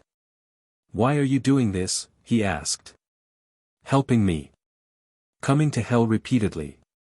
You could get in serious trouble." "I could." Emily's hands paused on his third wing. "Sera has already noticed my absences. She hasn't said anything directly, but she knows. Aren't you worried?" "A little. But when I read your file, when I understood what happened to you." Her voice softened. "Someone should have stopped it. Someone in heaven should have noticed that the system was failing an innocent soul. The fact that no one did, that it was just processed and forgotten, that scares me more than Sera's disapproval. You're trying to make up for heaven's failure. Maybe. Or maybe I just..." Emily's hands moved again, and his third wing tingled with warmth. "Maybe I just wanted to meet you. To see who you were. The reports made you sound like a monster or an error or a threat. But you're none of those things. You're just a person who got hurt. I've been called worse than a monster. I know. I read about your childhood too." Her voice tightened. "The things they said to you. The things they did. And you still became a hero. You still saved people who probably would have treated you the same way. That's just who I am." Izuku shrugged carefully, not wanting to disrupt her work. "Or who I was. I'm not sure anymore. It's still who you are." Emily's hands stilled, and she moved around to face him. "I see it every day. The way you help around the hotel without being asked. The way you stopped those exorcists without killing them. The way you talked to Bakugo after everything he did to you. You were watching that. From a distance." Emily's cheeks flushed slightly. "I wanted to make sure you were okay. He seemed dangerous. He is. But he's also..." Izuku searched for the right word. "Trying. In his way." Emily nodded slowly. Then, without warning, she reached up and touched his face. He went still. "Your wings aren't the only thing that's damaged," she said softly. "Your heart is too. I can feel it.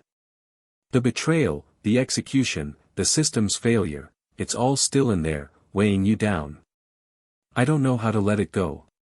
"You don't have to let it go. You just have to stop carrying it alone."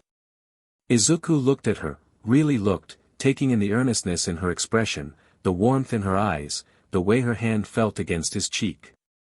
She was kind. Genuinely kind, without ulterior motive or hidden agenda. In his experience, that was rare.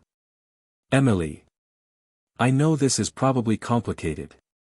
Her hand dropped, her expression suddenly uncertain. "I'm an angel. You're, whatever you are. There are probably 1,000 reasons this is a bad idea.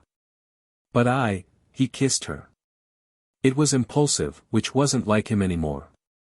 But something about her, her words, her gentleness, her unwavering belief that he was worth saving, broke through the walls he'd built. His lips met hers, and she made a small sound of surprise before melting into him. Her mouth was soft. She tasted like sunlight and something floral he couldn't identify. When they finally broke apart, her eyes were wide and her cheeks were flushed gold. "Oh," she breathed. "Sorry. I should have asked first." "Don't apologize." Emily's hands found his shoulders, steadying herself. "That was. I've never. Angels don't usually." "Was it bad?" "No. No, it was," she laughed, a nervous, delighted sound. "It was wonderful. I just wasn't expecting." Izuku found himself smiling. A real smile, the first one in longer than he could remember. "Neither was I." Emily's answering smile was radiant. She leaned forward and kissed him again, longer this time, and Izuku felt something shift in his chest. Not the cold anger he'd been carrying since his death. Something warmer. Something that felt dangerously like hope. Lute returned on a Tuesday. No squad this time. She descended alone, landing in the hotel's parking lot with deliberate precision, and waited. Izuku felt her presence immediately and went to meet her. "No army today," he called out, walking through the front door. "This isn't official." Lute's mask was the same, but her posture was different. Less aggressive. More uncertain. "I wanted to." She trailed off. Izuku waited. "The fight," she said finally.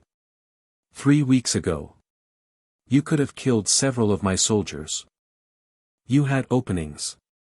You didn't take them. I don't kill if I can avoid it." "Why?" The question seemed to genuinely confuse her. "We came to destroy you. We would have shown you no mercy. That's your choice. Mine is different." Lute was silent for a moment. Then she reached up and removed her mask. Her face beneath was sharp-featured, severe, with golden eyes that burned with intensity. She was beautiful in a dangerous way, like a blade with an ornate hilt. "I've led exorcists for centuries," she said. "I've killed more demons than I can count. I've never questioned my orders. Never doubted the righteousness of what we do." She stepped closer, her gaze locked on his. "And then you happened. I'm not that special." "You're wrong. Another step. You fought me to a standstill without trying to kill me. You protected demons who by all rights should be your enemies. You have divine power but you're in hell. Everything about you is wrong." Her voice dropped. "And I can't stop thinking about it." Izuku studied her face, trying to read her intentions. "Is this where you try to kill me again?" "No." Lute's jaw tightened. "This is where I ask you to spar with me. No exorcists. No backup. Just us." "Why?" "Because I need to understand you.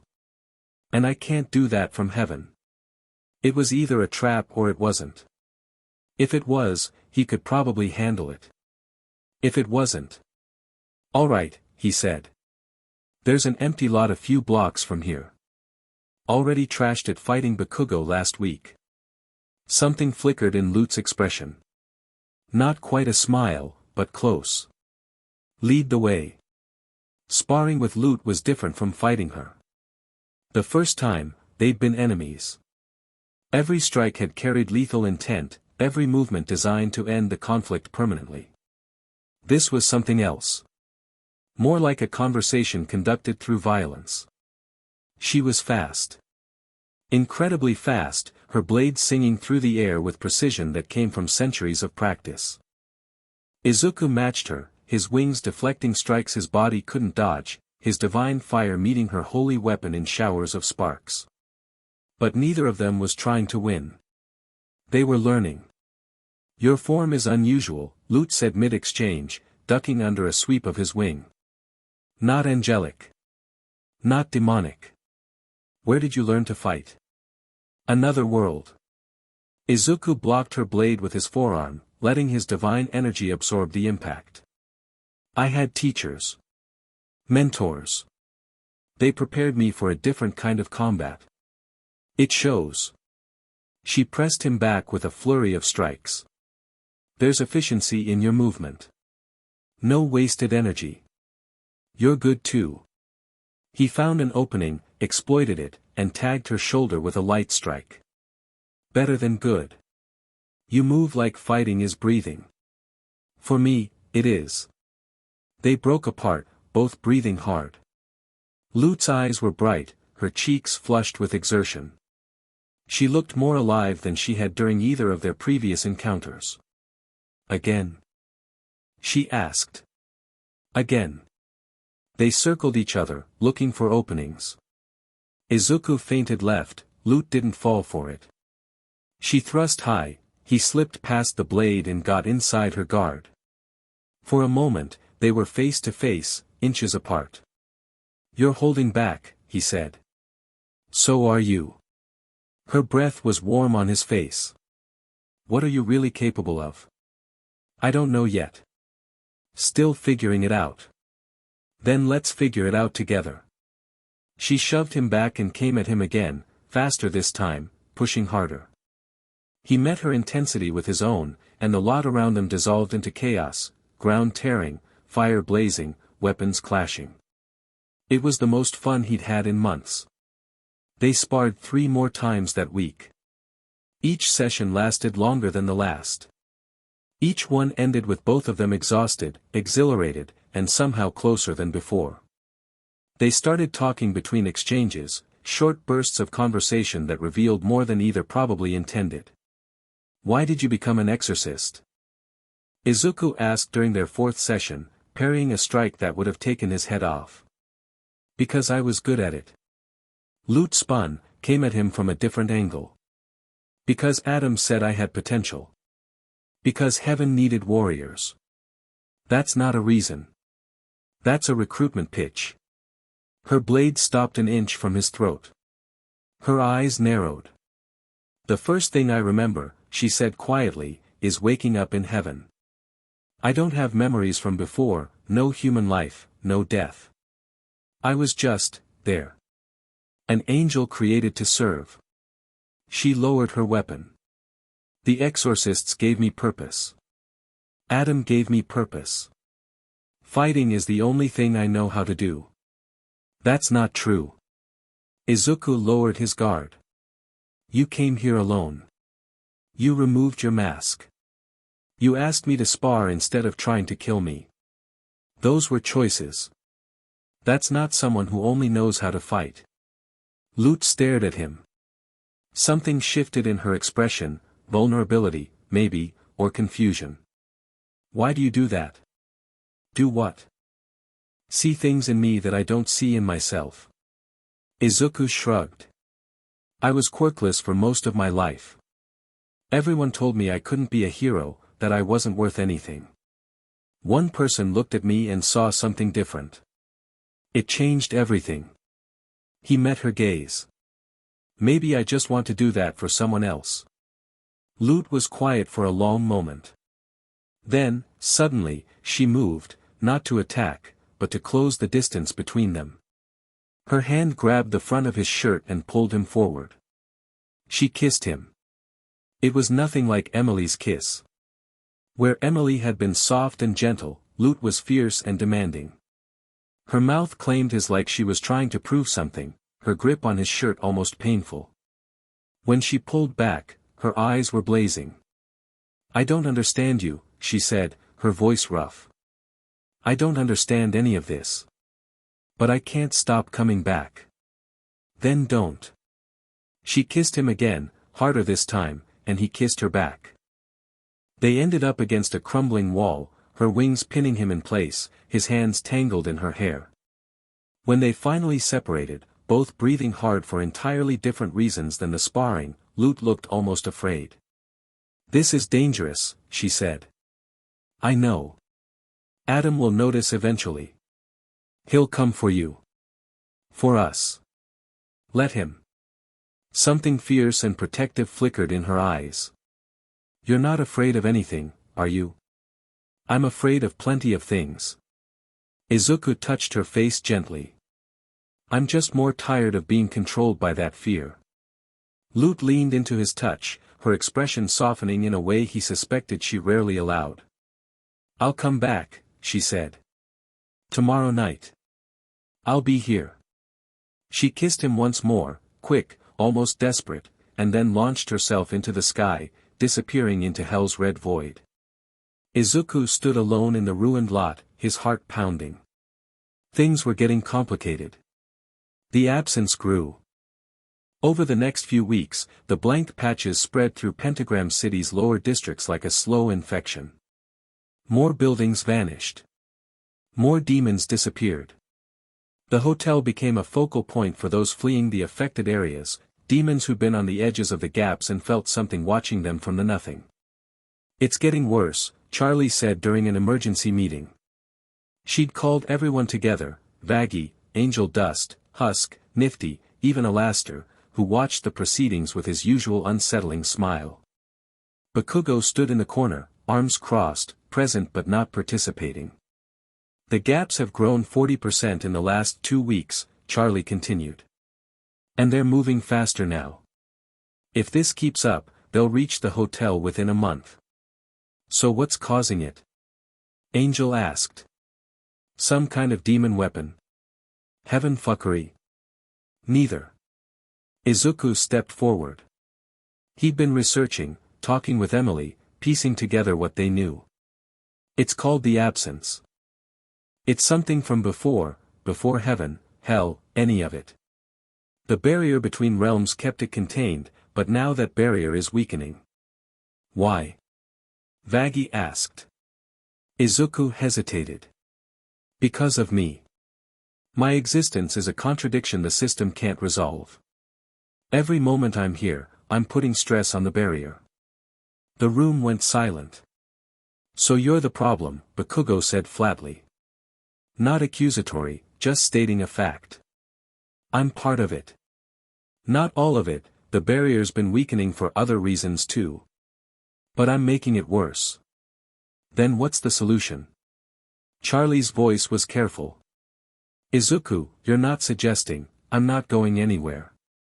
His voice was firm. Running won't fix anything. If I leave hell, the contradiction doesn't resolve, I just take it somewhere else. The only real solution is to fix the barrier itself. How do we do that? Husk asked.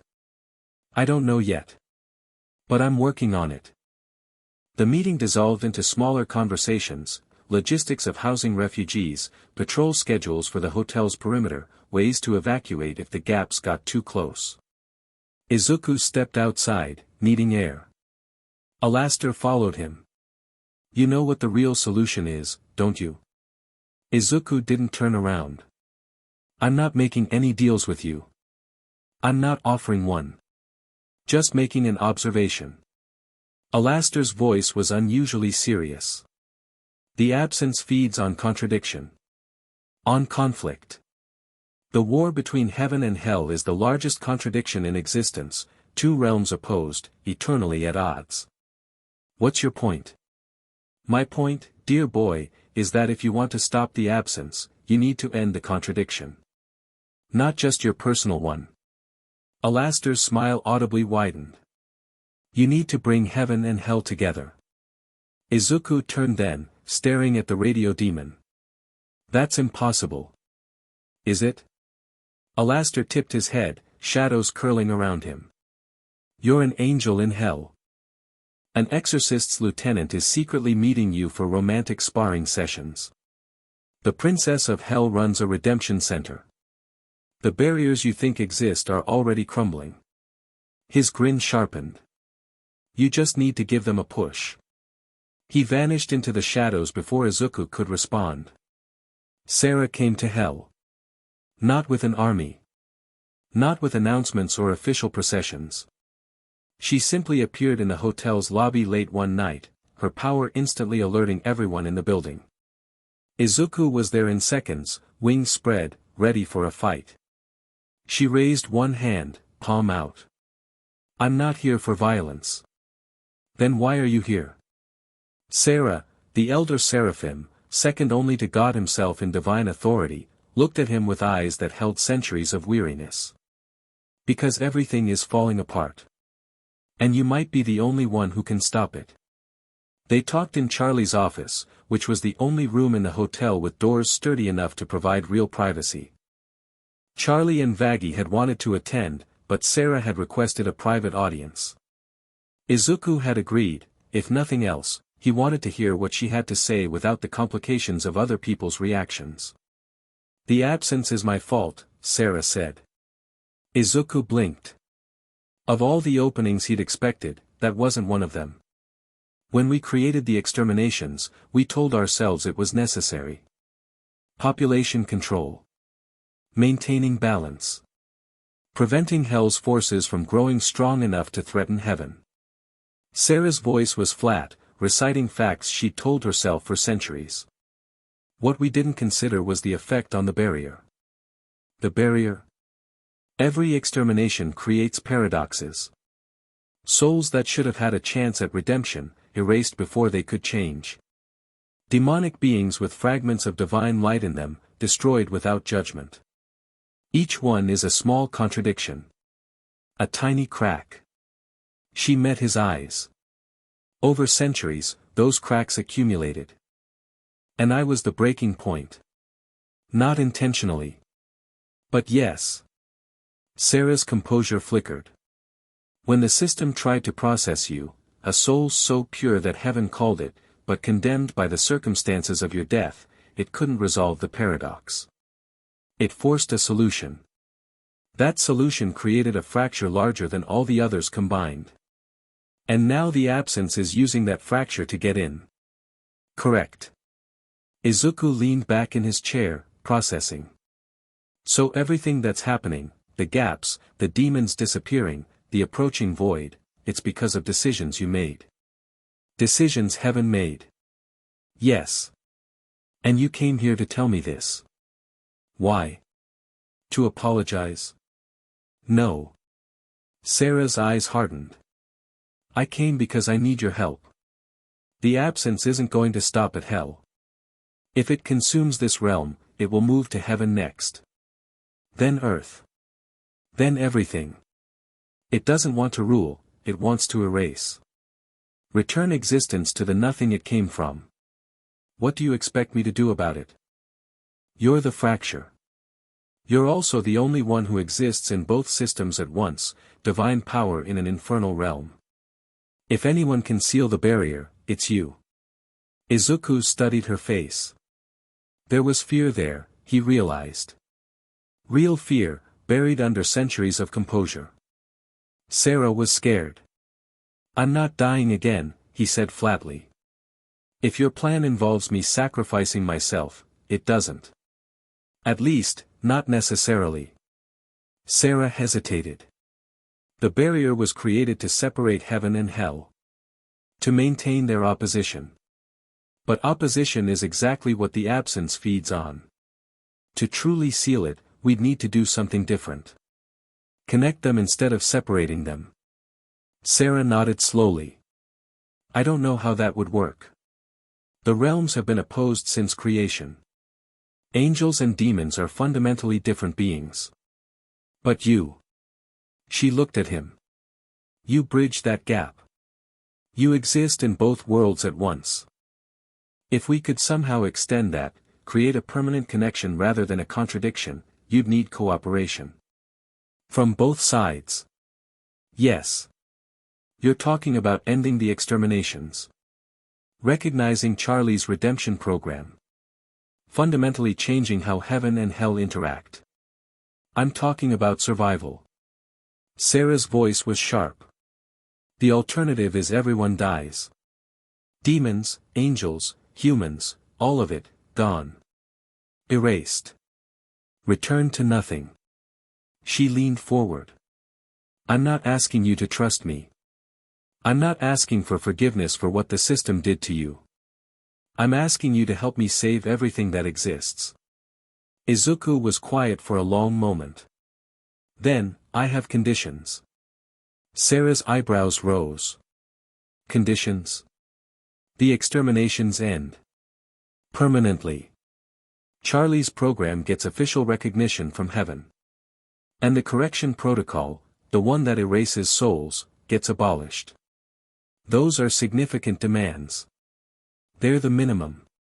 Izuku's voice was hard. If we're going to rebuild the barrier by connecting the realms instead of separating them, it needs to mean something. Heaven has to actually change. Sera was silent, her expression unreadable. Then, slowly, she nodded. Agreed. Just like that. I'm out of options. And. Her composure cracked, just slightly. You're right.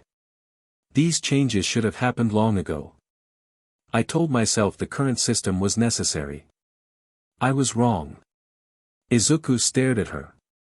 This was the leader of heaven, admitting fault. Accepting conditions from someone she could theoretically destroy with a thought. It wasn't what he'd expected. There's one more thing, he said. Yes. You're going to have to work with the demons directly.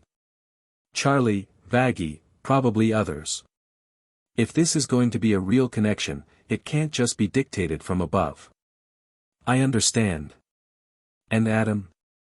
Sera's expression darkened. Adam won't accept any of this. He's already been positioning himself against what he sees as my softness toward hell. If we move forward with this plan, he'll try to stop us. Then we deal with him when the time comes. Together? Izuku considered the word. 3 weeks ago, he'd been alone, a broken angel in a strange realm, surrounded by people who had no reason to trust him. Now he had Emily, who believed in him without reservation. Lute, who was questioning everything she'd been told to believe. Charlie and the hotel, who'd accepted him despite what he was. Even Bakugo, in his own twisted way. And now Sera, asking for his help like an equal. Together, he agreed. The meeting broke up late. Sera left the way she'd come, quietly, without ceremony, but something had shifted in her bearing. She looked lighter, somehow. Less burdened. Izuku found himself on the roof again, watching the hell sky. He wasn't alone for long.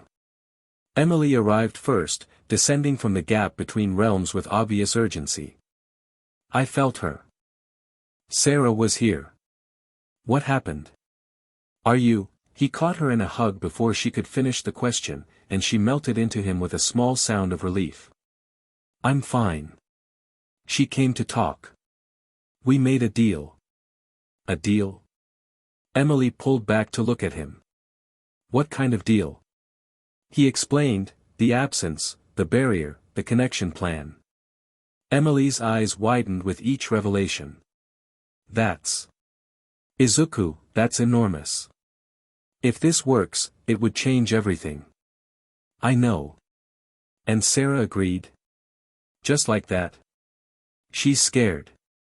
For maybe the first time ever, she's genuinely scared. Izuku brushed a strand of hair from Emily's face. People do surprising things when they're scared. Emily caught his hand, pressing her cheek into his palm. I was scared for you. When I felt her power here, I thought. I know. I'm sorry. Don't be sorry. Just. She kissed his palm. Keep being alive, okay? I'm getting used to having you around. I'll do my best. The second arrival came an hour later. Lute landed hard, her posture aggressive, her hand on her weapon. You met with Sera. I heard. News travels fast. I have sources. She stepped closer, her eyes searching his face. What did she want? Izuku told her. Lute's expression cycled through disbelief, anger, and something that might have been hope before settling into careful neutrality. The extermination's ending. Adam won't stand for it. I know. He'll come for you. With everything he has. I know that too. Lute was silent for a moment. Then, I've served Adam for centuries. He made me what I am. He gave me purpose. Lute, let me finish. Her jaw tightened. He made me. But he also used me. Every order, every mission, every kill, I told myself it was righteous because he said it was. I never questioned. I never stopped to think about whether the things we were doing were actually right. And now? Now I've met you. She stepped even closer, close enough to touch. You fight without killing. You protect demons. You kiss me like I'm something worth wanting and not just a weapon to be used. Her voice cracked. You make me question everything. And I hate it. And I can't stop. Izuku reached out and pulled her against him.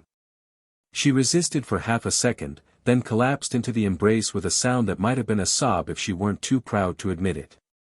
I don't know what's going to happen, he said quietly. But whatever it is, you don't have to face it alone. That's a stupid thing to promise. Probably. I'm making it anyway. Lute's arms tightened around him. If Adam comes for you, I'll fight beside you. What about your soldiers? Your position? Fuck my position. She pulled back, her eyes blazing. You showed me what I could be. The least I can do is protect you while you save the goddamn universe. Izuku kissed her. She kissed him back with all the ferocity she brought to everything, and when they finally separated, her expression was determined. I should go. Before someone notices I'm missing. Will you be okay? I've survived centuries of exterminations. I can survive a little political intrigue. She touched his face, a gentler gesture than he'd expected from her. Stay alive until I get back. I'll try. She flew away, and Izuku stood on the roof alone, watching her disappear into the darkness. The next morning, someone unexpected arrived at the hotel. Hawks, or what was left of him. The former hero looked rough. His wings were tattered, his feathers dull, and he moved with the wariness of someone who'd been hunted for a long time. He found Izuku in the training room and stood in the doorway, not quite entering. Hey, kid. Izuku stopped mid-exercise. Hawks. I know. I know. Hawks raised his hands. You probably want to kill me. I deserve it. I'm the one who delivered the evidence that got you executed. Commission's orders, but still. I made a choice. Why are you here? Because that thing eating the city got someone I was protecting. A demon kid. Barely manifested, didn't even have a form yet. Touched one of those gaps and just stopped existing. Hawks's voice was rough. And because you're apparently the only one who can stop it. Izuku studied the man who had, indirectly, killed him. Hawks had been a hero, a real one, before the commission corrupted him. He'd saved lives. Made sacrifices. Then he'd made the wrong choice when it mattered most. You have information. I have a file. Hawks pulled a folder from his jacket. Everything on the commission's operation. How they set you up, who gave the orders, why they needed a scapegoat. I've been carrying it around since I died, trying to decide if it mattered anymore. Why give it to me now? Because maybe it helps. Maybe it doesn't. But I can't undo what I did, so the least I can do is give you the truth. Hawk set the file on a nearby crate. That's all I've got. I'll get out of your way. He turned to leave. Hawks. The former hero paused. The kid who got erased. Did they have a name? Pip. The other demons called them Pip. Izuku was quiet for a moment. Then, I'm going to stop this. The absence, the gaps, all of it. I'm going to fix what's broken. I believe you. Hawks's voice was quiet. You always did have that look. Like you'd punch God in the face if he got in your way. He left without another word. Izuku opened the file. The file contained everything. Names. Dates. Communications. Evidence of how the commission had fabricated the video footage, manufactured the DNA evidence, pressured witnesses to lie. It detailed who had given the orders, the commission president, with backing from several powerful political figures, and why they targeted Izuku specifically, too popular, too independent, too likely to challenge their authority. It also contained a list of everyone who had known the truth and said nothing. Some names were expected. Hawks, obviously. Several commission executives. A few pro-heroes who'd been promised promotions in exchange for their silence. Some names hurt. Principal Nizu had known. Had been presented with evidence of the frame job and chosen not to pursue it because doing so would destabilize the greater system. Aizawa had suspected. Had raised concerns that were quietly suppressed. He'd been transferred to a remote assignment the week before the execution. All Might's name appeared once, as someone the commission had specifically kept out of the loop because they feared his reaction. He'd died 3 years before Izuku's execution, never knowing what was coming. Small mercies. Izuku read through the entire file twice. When he finished, he didn't feel the anger he'd expected. Just a tired kind of confirmation. He'd known, on some level, that the betrayal had been orchestrated. Now he had proof. He tucked the file away. It would be useful later, when they dealt with Adam. Evidence that even perfect systems could be corrupted. Evidence that authority figures couldn't always be trusted. Evidence that the world needed to change. That night, on the roof, 3 women found him. Emily arrived first, her expression worried. "You've been quiet all day. Is everything okay?" "Got some answers I was looking for."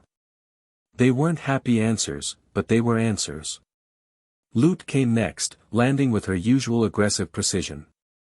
She took one look at his face and nodded. "The file. Hawks gave it to you. You knew about that?" "I knew Hawks had been carrying something. I didn't know he'd actually deliver it." She moved to stand beside him. "Bad?" "Confirming." Finally, Sera descended from the sky. Her arrival made both Emily and Lute tense, but Izuku raised a hand. "It's okay. She's not an enemy. Not anymore, anyway." Sera landed with grace, her wings settling against her back. "I felt the shift in your energy. Thought I should check on you." "You felt my emotional state from heaven? You're the largest divine signature in hell. You're easy to read." Sera's expression softened slightly. "I also wanted to tell you, I've begun the process. The exterminations will be suspended pending a formal review. Charlie's program will receive provisional recognition. It's not everything, but it's a start." Emily made a small sound of wonder. "Sera, that's incredible. The council will fall in line or they'll be replaced." Sera's voice was firm. "I've spent too long letting inertia dictate heaven's policies. If we're going to survive this, we need to actually change." Izuku looked at the 3 women surrounding him. Emily, who saw the light still burning in him. Lute, who respected his strength and was questioning everything because of him.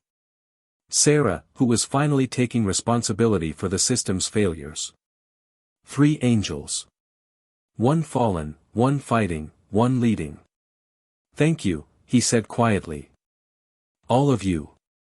Emily took his hand. "You don't have to thank us." Lute moved closer, her shoulder brushing his. "We're not doing this for gratitude." Sera stepped forward, her expression vulnerable in a way he'd never seen before. "We're doing this because you showed us what we could be." The moment hung there, 4 figures on a rooftop in hell, surrounded by the distant spread of the absence, facing a crisis that could end everything.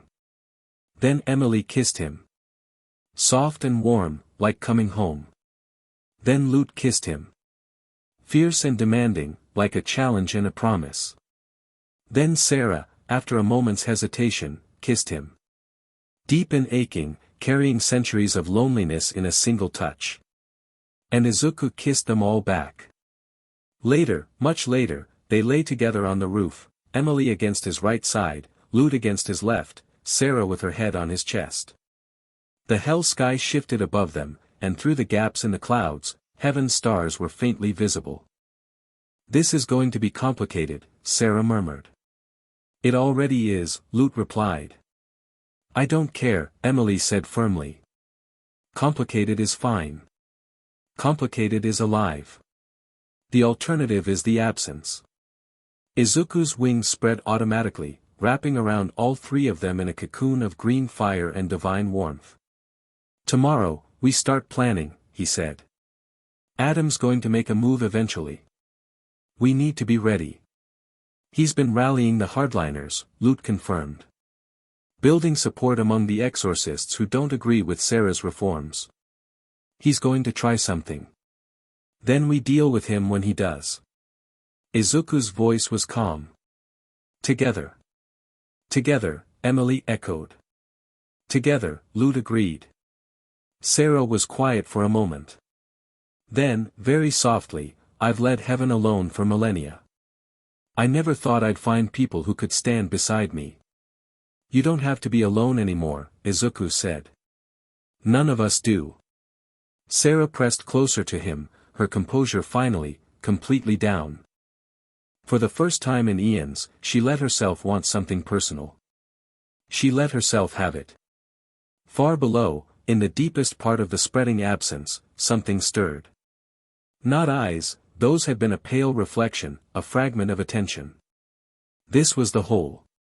The absence itself, becoming aware of the beings working against it. It didn't feel anger. It didn't feel anything. But it recognized a threat. The cracks were growing. The contradiction was spreading. Soon, very soon, it would be strong enough to push through entirely. And when it did, existence itself would finally, mercifully, end. Chapter 3, Ascendant. The morning started with screaming. Izuku was out of bed and through his window before the sound fully registered, wings spread and burning green as he shot toward the source. 3 blocks from the hotel, a crowd of demons had gathered at the edge of a new gap, the largest one yet, swallowing an entire intersection and still growing. A demon child was trapped on a crumbling ledge, the ground beneath her dissolving into nothing. Izuku didn't slow down. He dove, snatched the kid around her waist, and pulled up hard just as the ledge vanished completely. The child, couldn't be more than 6 or 7 by demon standards, with tiny horns and terror-wide eyes, clung to him as he landed safely away from the gap's edge. "You're okay," he said, setting her down gently. "You're safe now. Mama." The kid pointed at the crowd, and a frantic demon woman shoved through to grab her daughter.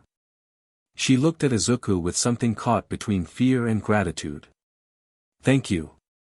Thank you, I don't, you're the angel. The one at the hotel." "Yeah." Izuku watched the gap. It had stopped growing, but it wouldn't stay stopped. They never did anymore.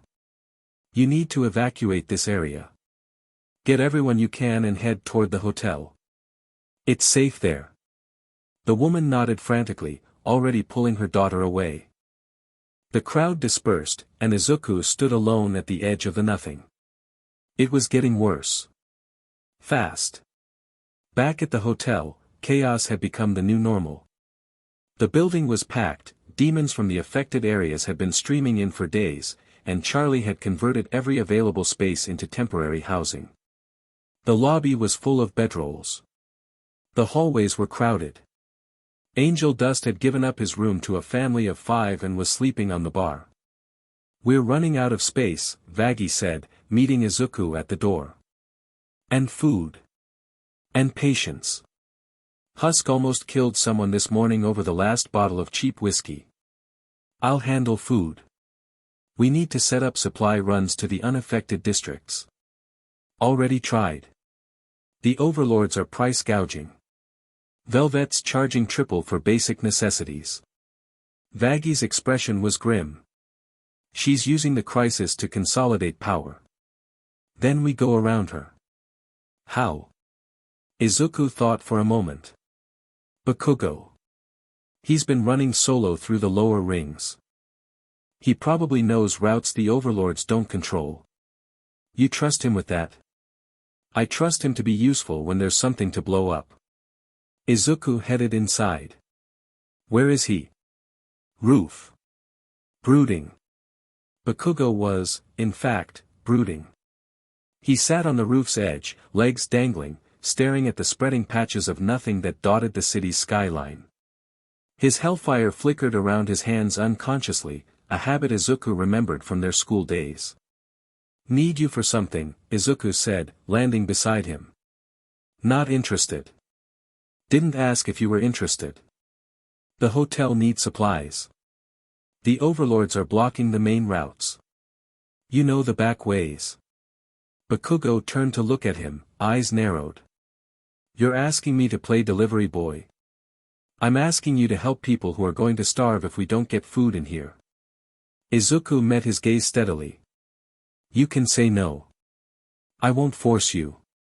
But those people in there, they're scared, they're hungry, and they've got nowhere else to go. Sound familiar? The words hit their mark. Bakugo's jaw tightened.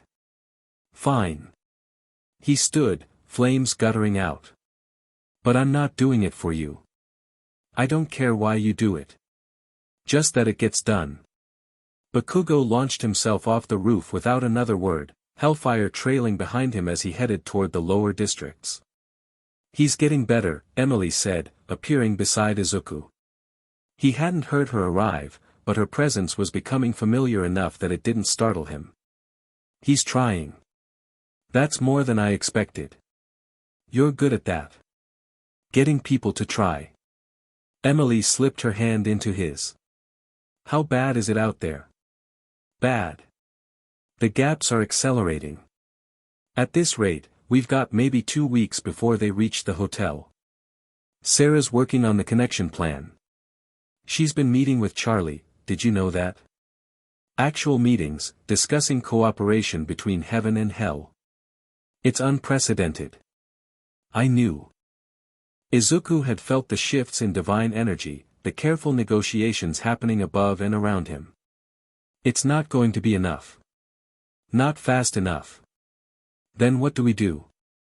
Before Izuku could answer, his senses flared with warning. Divine signatures, multiple, incoming fast. Get inside, he said sharply. Now. Emily's eyes widened. Izuku, that's not a request. Go. She went, and Izuku spread his wings to meet what was coming.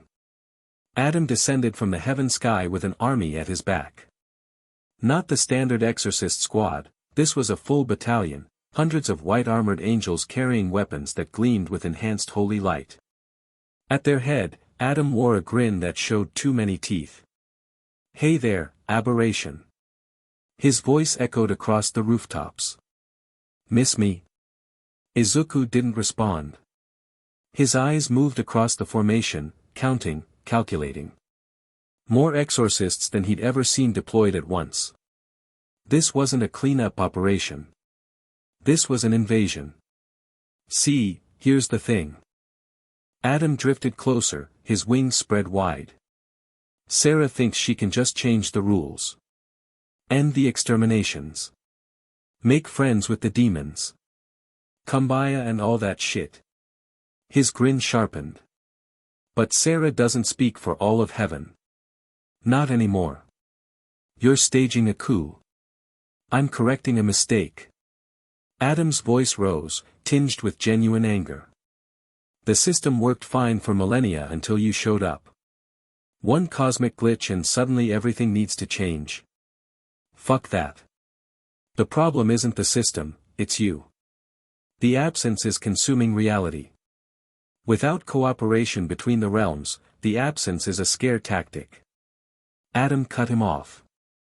Some ancient boogeyman Sera dug up to justify her bleeding heart bullshit. Once you're gone, the cracks will seal themselves and everything goes back to normal. Izuku studied Adam's face. The first man genuinely believed what he was saying. That was almost worse than cynical manipulation. He was willing to doom existence because he couldn't accept that he might be wrong.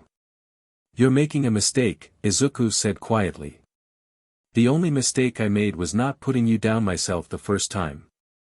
Adam raised his hand, and the battalion behind him readied their weapons. Kill him.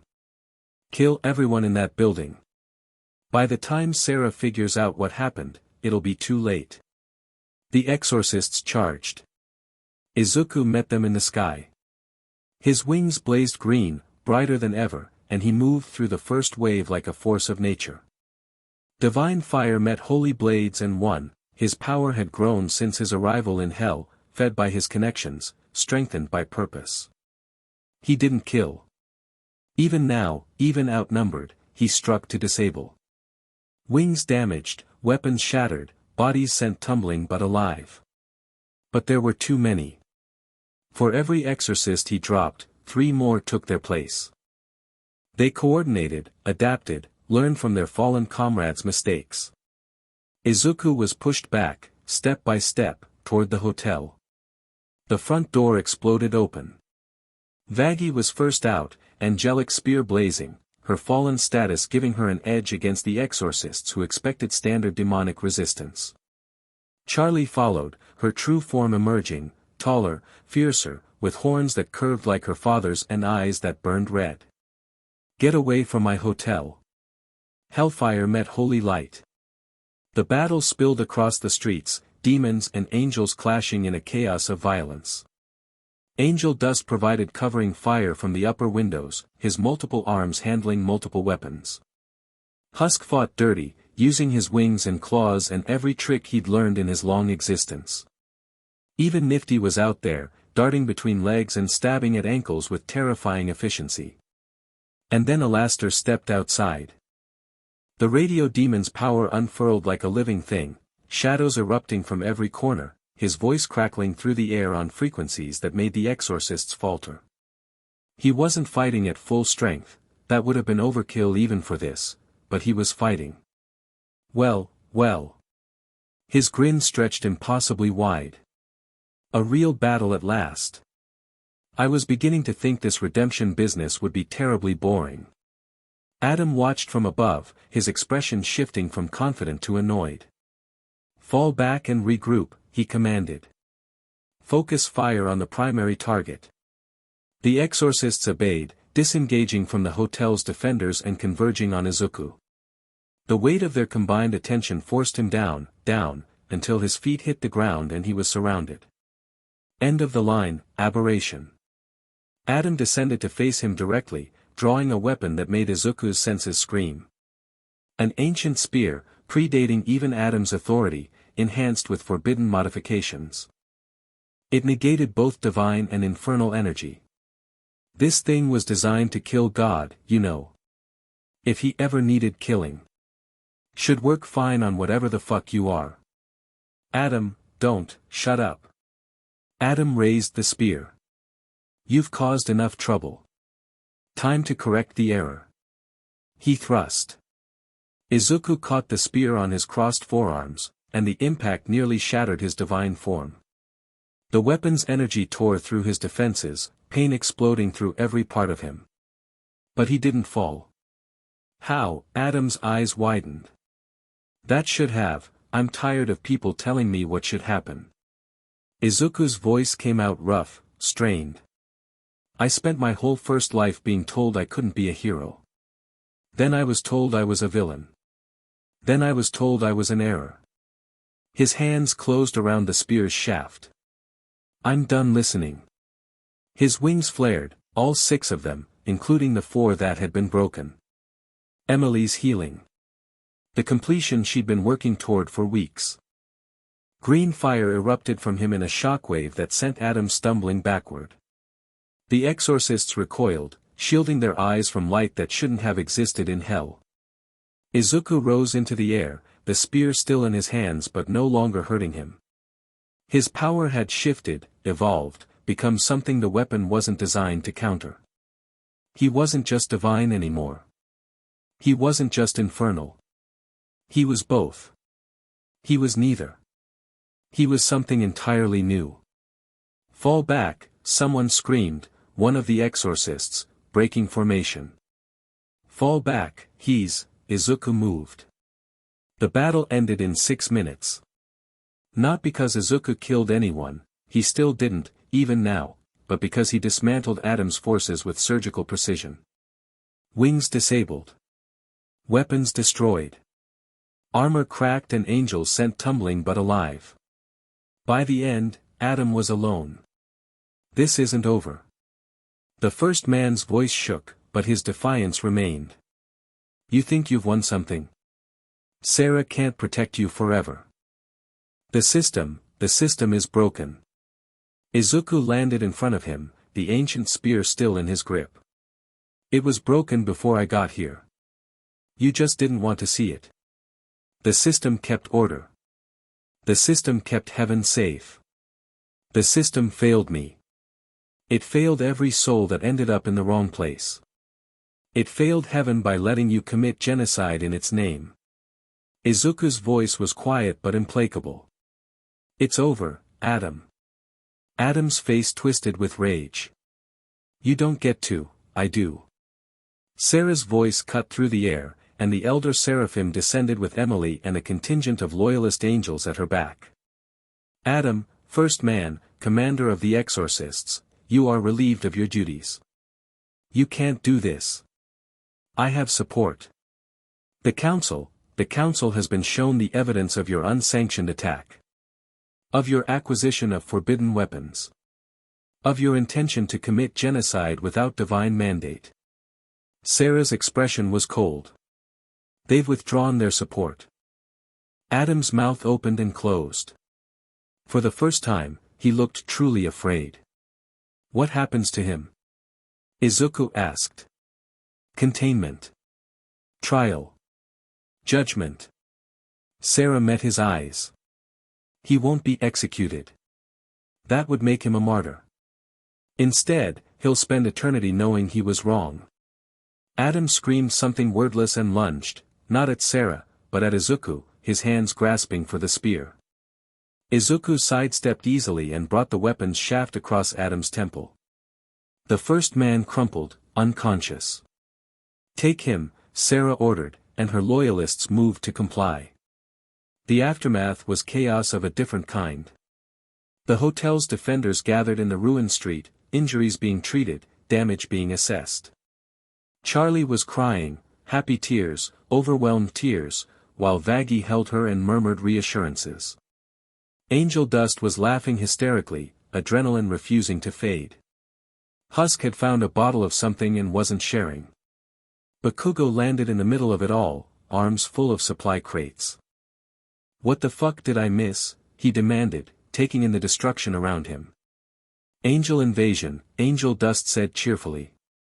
Greenie kicked their asses. It was hot. I was gone for 2 hours. A lot can happen in 2 hours. Izuku set down the ancient spear and rolled his shoulders. His whole body ached, but it was a good ache. The ache of victory. Izuku. Emily pushed through the crowd and threw her arms around him. I felt it. When your wings, she was crying too, tears of relief streaming down her face. You're okay. You're actually okay. I'm okay. He held her close, breathing in her warmth. We're okay. Lute landed next, her armor scorched and her expression complicated. She'd fought her own kind today, had turned against exorcists she'd served with for centuries. The cost of that choice was written in every line of her body. Izuku reached for her, and she let herself be pulled into the embrace. You did the right thing, he said quietly. I know. Her voice was rough. Doesn't make it easier. Sera approached last, her composure restored but something softer underneath it. You could have killed him. Adam.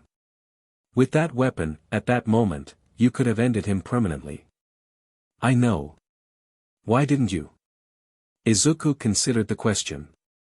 Because I'm not the person he said I was. I'm not an error to be corrected or a villain to be destroyed. I'm just someone trying to do the right thing. He looked at her. And killing him when I didn't have to wouldn't have been right. Sera studied him for a long moment. Then, very slowly, she smiled. You're remarkable, she said. I've said it before, but I don't think you understand what I mean. In all my millennia, I've never met anyone like you. I'm just stubborn. Yes. She stepped closer, close enough to touch. And kind. And brave. And exactly what both realms needed, even if we didn't know it. She kissed him, there in the ruined street, surrounded by angels and demons and the wreckage of a battle that had changed everything. Emily made a small sound of surprise, then laughed. Lute's grip on Izuku's arm tightened, possessive but not jealous. When Sera pulled back, her eyes were bright with something that looked like hope. Now, she said. We have work to do. The absents didn't care about their victory. While Adam's coup failed and Heaven's politics shifted, the void patches continued growing. They'd reached the hotel's perimeter now, lapping at the edges of the building's protective divine aura like hungry mouths. "We're out of time," Charlie said at the emergency meeting that evening. "If we don't do something now, there won't be anything left to save." The hotel's common room was packed, demons, angels, and everything in between crowded together in a way that would have been unthinkable a month ago. Sera stood beside Charlie, Emily beside Izuku, Lute leaning against the wall with her arms crossed. "The connection plan," Sera said. "It's our only option. We need to seal the barrier by reconciling the realms rather than separating them." "And we do that how?" Husk asked from the bar. "Hold hands and sing songs." "Through him." Sera gestured at Izuku. "He exists in both systems at once. He's the bridge we need. If we channel enough divine and infernal energy through him simultaneously, we can create a permanent connection that will seal the absence out." "What happens to Izuku?" Emily's voice was sharp with concern. "I don't know." Sera's honesty was brutal. "This has never been done before. The energy involved could stabilize him further, make his dual nature permanent and sustainable. Or it could kill me," Izuku finished. "Or worse." The room went silent. "There has to be another way," Lute said. "Something less risky." "There isn't." Izuku's voice was calm. "I've been thinking about this since we first understood what the absence was. Everything points to the same conclusion. I'm the crack it's using to get in. I'm also the only thing that can seal it. So you're just going to sacrifice yourself?" Bakugo's voice cut through the murmur of the crowd. "Again? That's your answer to everything, isn't it? Just throw yourself at the problem and hope it works out." "I'm not planning to die." "You never plan to die. You just do it anyway." Izuku met Bakugo's eyes. The familiar anger was there, but underneath it, concern. Actual concern. "This is different," Izuku said. "I'm not doing this alone. I've got Emily's divine energy, Lute's warrior strength, Sera's authority. I've got Charlie and Hell's infernal power. I've got," he looked around the room, "everyone here, backing me up." "That's not enough," Bakugo said flatly. "It's never enough. You need more." "What are you suggesting?" Bakugo's jaw tightened. Then, slowly, he stepped forward. "I'm suggesting you use me too." The plan came together over the next several hours. Izuku would ascend to the largest rift, the original crack that had formed when he arrived in Hell, now grown massive and pulsing with the absence's hunger. He would serve as the conduit, channeling energy from both realms to create the connection that would seal the void. Emily would fly at his right, providing pure divine light. Lute would fly at his left, lending her warrior's strength and her centuries of combat experience. Sera would wait at the rift's edge, using her authority as Elder Seraphim to hold the barrier stable while Izuku worked. Below, Charlie would unleash her full demonic power, hellfire and royal authority channeled upward toward Izuku. Alastair would amplify the signal through his domain, reaching every corner of Hell with infernal energy. Vaggie, Angel Dust, Husk, everyone who could contribute would contribute. And Bakugo would be at the center of the infernal contribution, his hellfire serving as the focal point for Hell's energy. "This is insane," Vaggie said as they finalized the details. "You know that, right? There's no guarantee any of this will work." "I know." Izuku checked his wings one final time, all six now fully healed and burning with green fire. "But what's the alternative?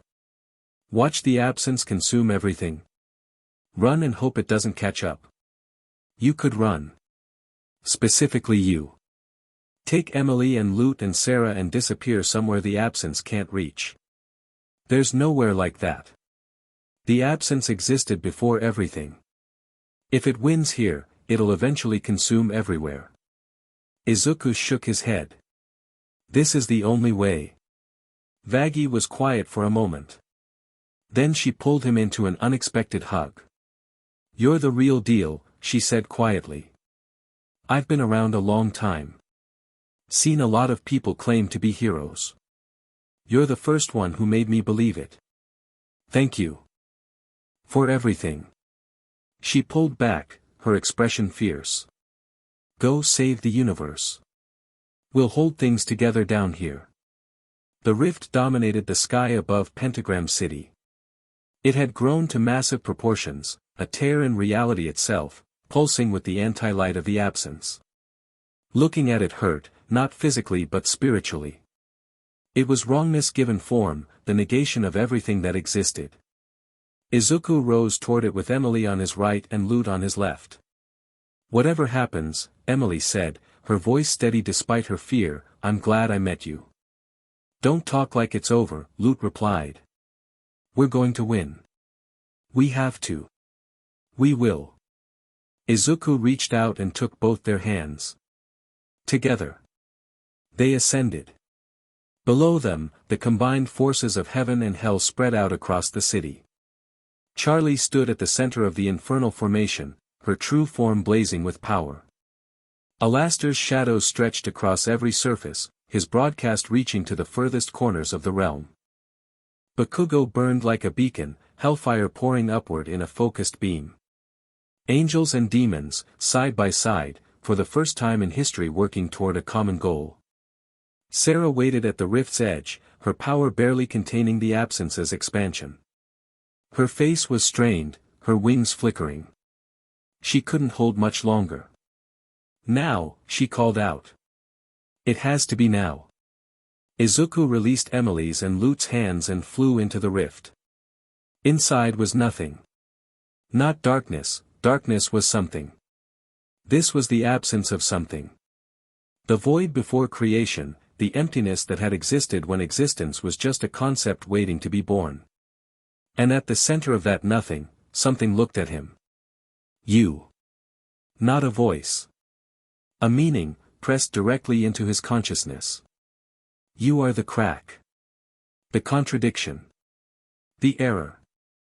Izuku spread his wings, green fire blazing against the non-light. I've been called worse.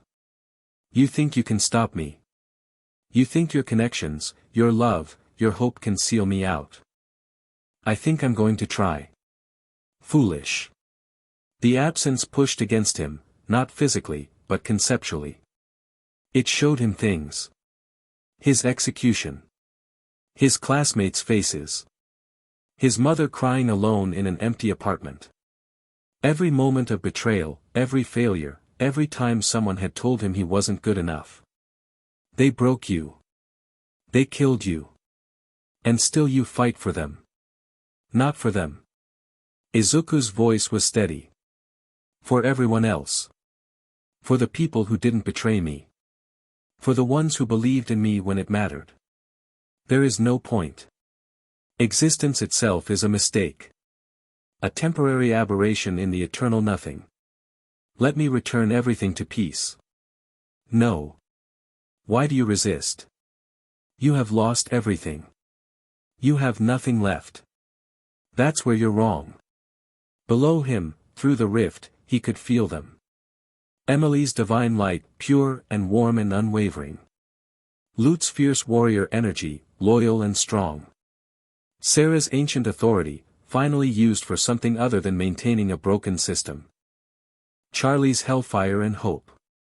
Vagi's hard-won faith. Alastor's chaotic power, channeled for once toward something other than his own amusement. Bakugo's hellfire blazing brightest of all, carrying all the guilt and grief and desperate need to do something right. I have everything, Izuku said.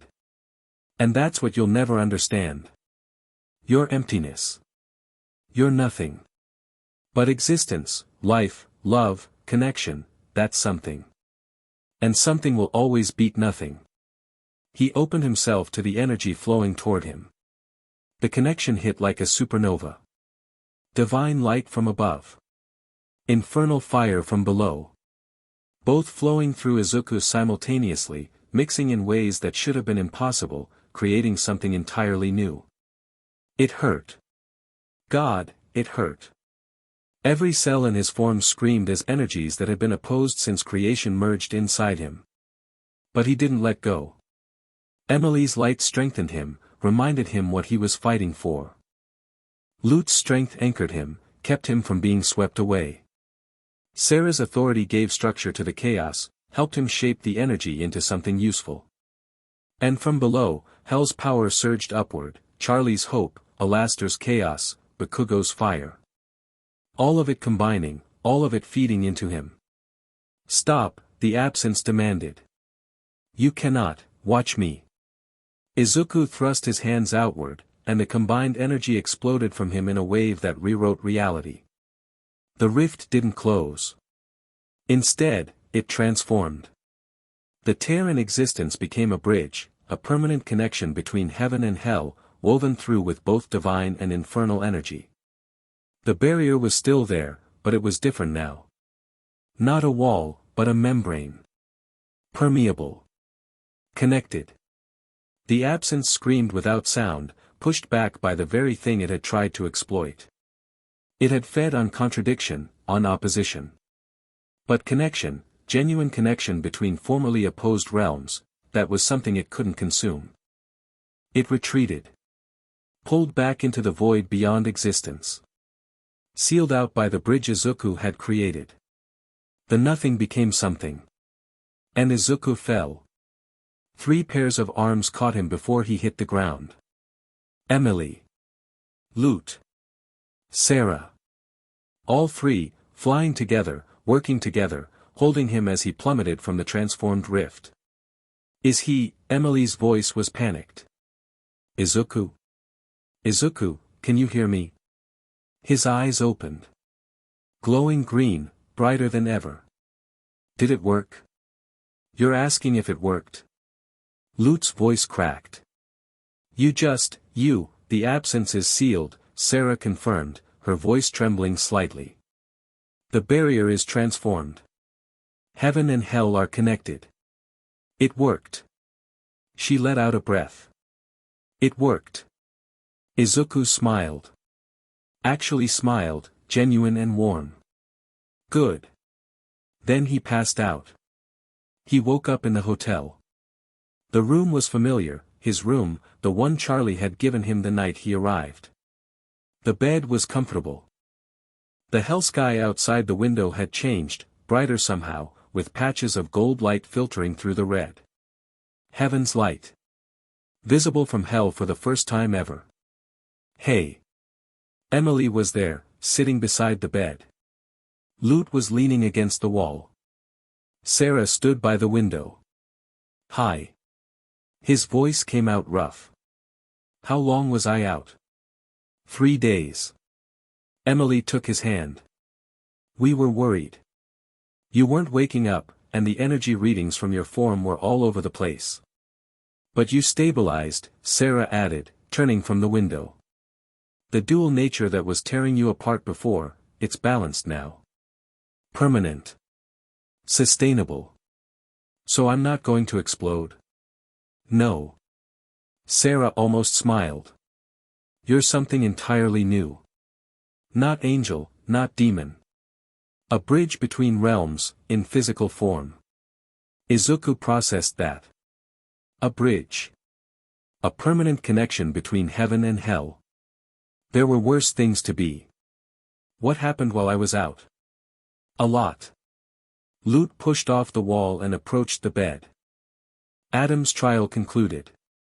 He's been sentenced to eternal isolation, no contact, no influence, just existence. The hardliners who supported him have been stripped of authority. Sera established a council, Emily added, her eyes bright. Angels and demons, working together. Charlie's rehabilitation program has full official recognition. The exterminations are permanently ended. And the absence? Gone. Or at least, as gone as something like that can be. Sera sat on the edge of the bed, her composure softer than he'd ever seen it. The bridge you created is self-sustaining. It draws power from both realms equally, which keeps it stable. As long as heaven and hell remain connected, cooperating, communicating, the absence can't return. Izuku let his head fall back against the pillow. So it's over. The crisis is over. Emily squeezed his hand. Everything else is just beginning. Recovery took another week. During that time, Izuku learned more about what had changed. The bridge he'd created wasn't just metaphorical, it was literal. A pathway between realms, visible as a golden-green arch in hell's sky and a similar structure in heaven's. Souls could travel between realms now, under careful supervision. Trade routes were being established. Diplomatic relations were forming. Charlie was ecstatic. This is everything I ever dreamed of and more. Sinners can actually earn redemption now, there's a pathway. And demons who were never sinners to begin with can visit heaven. And angels who fell unfairly can appeal their status. Vaggie had been offered reinstatement as an angel. She declined. I've made my home here, she told Izuku when he asked about it. With Charlie. With everyone. I don't need divine classification to know who I am. Bakugo, surprisingly, had become something of a celebrity. His role in the final battle, channeling Hell's energy, serving as the focal point for the infernal contribution, had made him a figure of respect among demons who usually didn't respect anyone. It's fucking annoying, he told Izuku when they crossed paths in the hotel hallway. Everywhere I go, people want to shake my hand or ask for advice or some shit. You could always go back to the lower rings. And miss whatever chaos you cause next. Nah. Bakugo's expression was complicated. Besides, I still owe you. For everything before. You don't owe me anything. I owe you everything.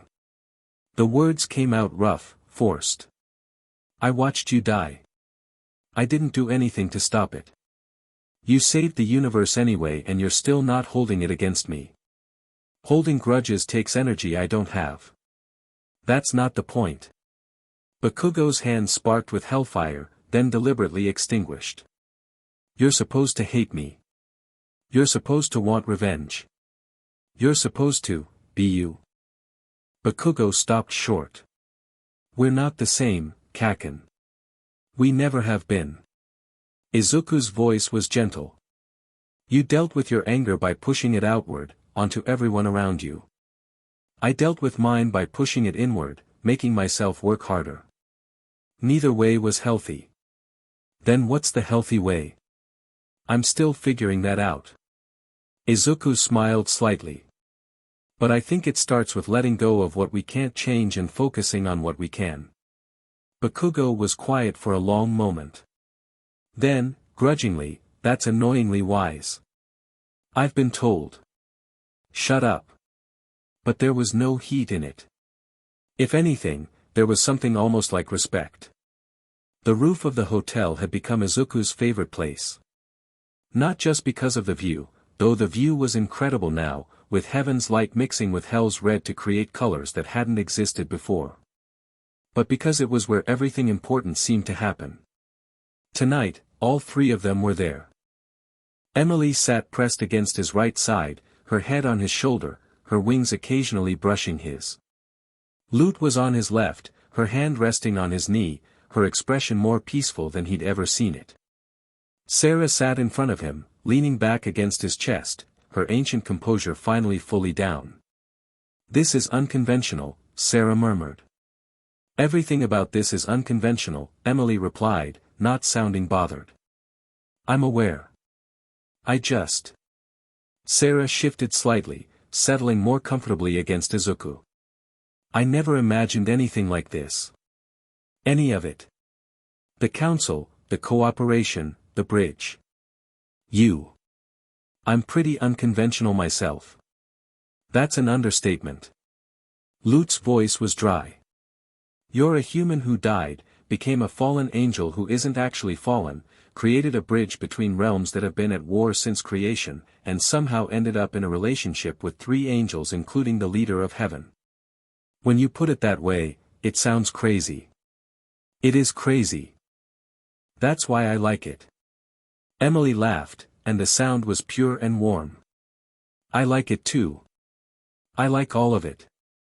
I like waking up knowing where to find you, and going to sleep knowing you'll be there tomorrow. I like that we're building something new and good and real. The question is, Sera said slowly, what happens now? Izuku looked up at the transformed sky. The bridge was visible from here, a constant reminder of what they'd accomplished together. Now we live, he said. We help Charlie's program. We build connections between the realms. We figure out this new world together. That sounds almost normal, Lute said. Normal sounds nice. I could use some normal. Emily kissed his cheek. Lute squeezed his knee. Sera tilted her head back to look at him. You know none of us are going to let you rest too long, Sera said. There's work to do. The council needs guidance, the bridge needs maintenance, diplomatic incidents need resolving, I know. And you're willing to take that on? All of it? Izuku thought about the question seriously. A month ago, he'd been a corpse in a gray execution chamber. 3 weeks ago, he'd been a confused anomaly in a strange realm. Now he was, something else entirely. Something more. I've been trying to help people my whole life, he said finally. First as a quirkless kid who wanted to be a hero. Then as a hero who gave everything for people who didn't deserve it. Now as, whatever I am. A bridge, Emily supplied. A bridge. He tested the word. Yeah. I can be that. I can help connect things that were separated. Help heal things that were broken. Starting with yourself? Sera's question was gentle. Starting with myself. Izuku let out a breath. I'm not the scared kid I was when I got one for all. I'm not the broken man I was when they executed me. I'm something new. And I think that's okay. It's more than okay, Lute said firmly. It's good. You're good. We all are, Emily added. Together. Sera reached up and touched his face, drawing his attention down to her. I've led heaven for millennia, she said. I've made decisions that affected billions of souls. I've carried weight that no one else could understand. Her eyes met his. I've never had someone who could carry it with me. Until now. You don't have to carry anything alone anymore. Neither do you. She kissed him, deep and thorough and full of promise. Emily made a pleased sound and pressed closer. Lute's hand moved up his thigh. When they finally separated, all 4 of them were breathing harder. Inside? Emily suggested, her cheeks flushed gold. Inside, Izuku agreed. Later, much later, Izuku lay in a bed that was definitely too small for 4 people but somehow worked anyway. Emily was curled against his right side, her wings wrapped around her like a blanket. Lute was sprawled across his left, one arm thrown possessively over his chest. Sera was pressed against his back, her breath warm on his neck. Through the window, he could see the bridge, the physical manifestation of what they'd created together. It glowed softly in the night, connecting 2 realms that had been enemies for eternity. He thought about his old life. About UA, about All Might, about the classmates who'd watched him die. He thought about the Hero Commission's betrayal and the system that had failed him so completely. It didn't hurt the way it used to. The anger was still there, probably always would be. But it was smaller now, quieter. Overshadowed by everything he'd gained since. Emily, who saw the light in him when he couldn't see it himself. Lute, who respected his strength and had rebuilt herself because of him. Sera, who had finally allowed herself to want something personal after millennia of duty. Charlie and the hotel. Vaggie and Angel Dust and Husk. Even Bakugo, slowly becoming someone Izuku could stand to be around. Family. Not the one he'd lost, but the one he'd found. He closed his eyes and let himself drift. Morning came too soon. Izuku woke to someone knocking on his door, and Emily groaning into his shoulder. Make it stop. Can't. He disentangled himself carefully, earning sleepy protests from all three women. Duty calls. Duty can wait 5 more minutes. Duty doesn't wait. He pulled on pants and crossed to the door. Charlie stood outside, her expression a mixture of excitement and anxiety. Sorry to wake you. Well, wake all of you, I guess. Congratulations by the way, that's really sweet, but there's something you need to see. On the bridge. It's kind of urgent. What kind of urgent? The figure from your past life appearing unexpectedly, kind of urgent. Izuku went still. What? Just come. Please. The bridge was more impressive up close. It stretched between the realms like a permanent aurora, golden green light swirling in patterns that shifted constantly. Izuku had walked it once before, testing its stability. It felt like walking on compressed starlight. At the center of the bridge, a figure stood waiting. He was older than Izuku remembered. His hair had more gray, his frame was slightly stooped, and his clothes were rumpled in a way that suggested he'd been traveling rough. But those eyes, sharp, analytical, seeing everything, were unmistakable. Aizawa Shoyuta looked at his former student and let out a breath. So it's true, he said. You actually survived. Izuku stared at his former teacher. The man who'd suspected the frame job. The man who'd been transferred away before he could do anything about it. The man who was, apparently, dead. How, villain attack. 6 months after your execution. Aizawa's voice was flat. I'd been investigating what really happened to you. Got too close. Someone decided to solve that problem permanently. You were trying to prove my innocence. I was trying to prove the system was corrupt. You were just the most obvious example. Aizawa's expression shifted, something almost like regret. I should have pushed harder. Should have done more before they silenced me. You tried. That's more than anyone else did. It wasn't enough. No. Izuku's voice was quiet. It wasn't. But you're here now. And things are different. Aizawa looked around, at the bridge beneath their feet, at hell's transformed sky, at heaven's light visible in the distance. I can see that. His gaze returned to Izuku. I ended up in hell. Not for the villain thing, for other choices I made over the years. But I've been watching what's happening here. The cooperation between realms. The redemption program getting real backing. Charlie's work. Your work too. You built this. Aizawa gestured at the bridge. You connected 2 realms that have been at war since forever. You created something entirely new. I had help. You always did. For the first time, something like a smile crossed Aizawa's face. You were always good at inspiring people to do more than they thought possible. Even when you were a quirkless kid who had no business being at UA. Izuku felt something in his chest, not quite healing, but another piece clicking into place. You believed in me. Back then. Even when you threatened to expel me. I believed in your potential. You were a problem child, but you were my problem child.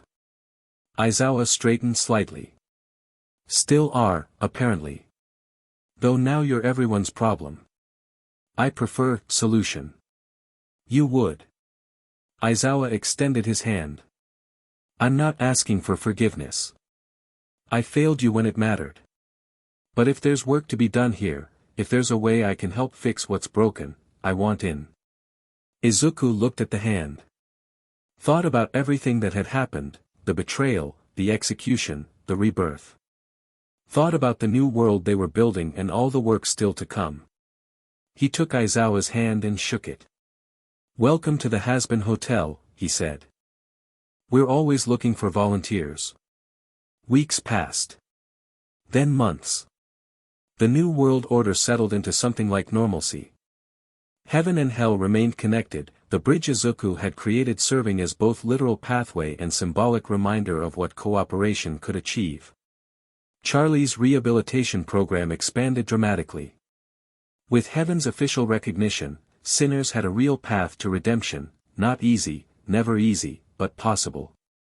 The first successful redemption happened 4 months after the barrier transformed, a sinner who'd spent centuries in hell, who'd worked through her issues, who'd genuinely changed. She walked the bridge into heaven, and the whole of hell celebrated. The council Sera had established met regularly, angels and demons working through disputes that would have sparked wars in the old system. It wasn't perfect, nothing was ever perfect, but it was better. So much better. Lute restructured the exorcists into peacekeepers rather than executioners. Her soldiers still trained, still maintained combat readiness, but their purpose had changed. They protected both realms now, responded to threats that endangered the new order. Emily became the primary liaison between heaven and hell, her optimism and genuine belief in redemption making her the perfect ambassador.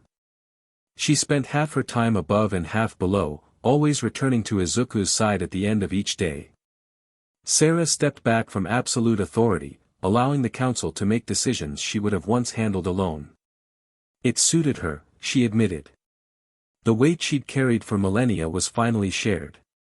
And Izuku. Izuku found his place. Not as a hero, he'd moved past that label. Not as an angel or a demon, he was neither and both. He was a bridge. A connection. A reminder that differences didn't have to mean opposition, that broken things could be repaired, that even the worst betrayals could lead to something better. He still helped around the hotel. Still cooked breakfast for demons who'd never been treated kindly. Still trained with Lute in the evenings, their sparring sessions now mixed with other activities. Still held Emily when she was overwhelmed by everything changing so fast. Still supported Sera when the weight of leadership pressed too heavily. He even, eventually, built something like a friendship with Bakugo.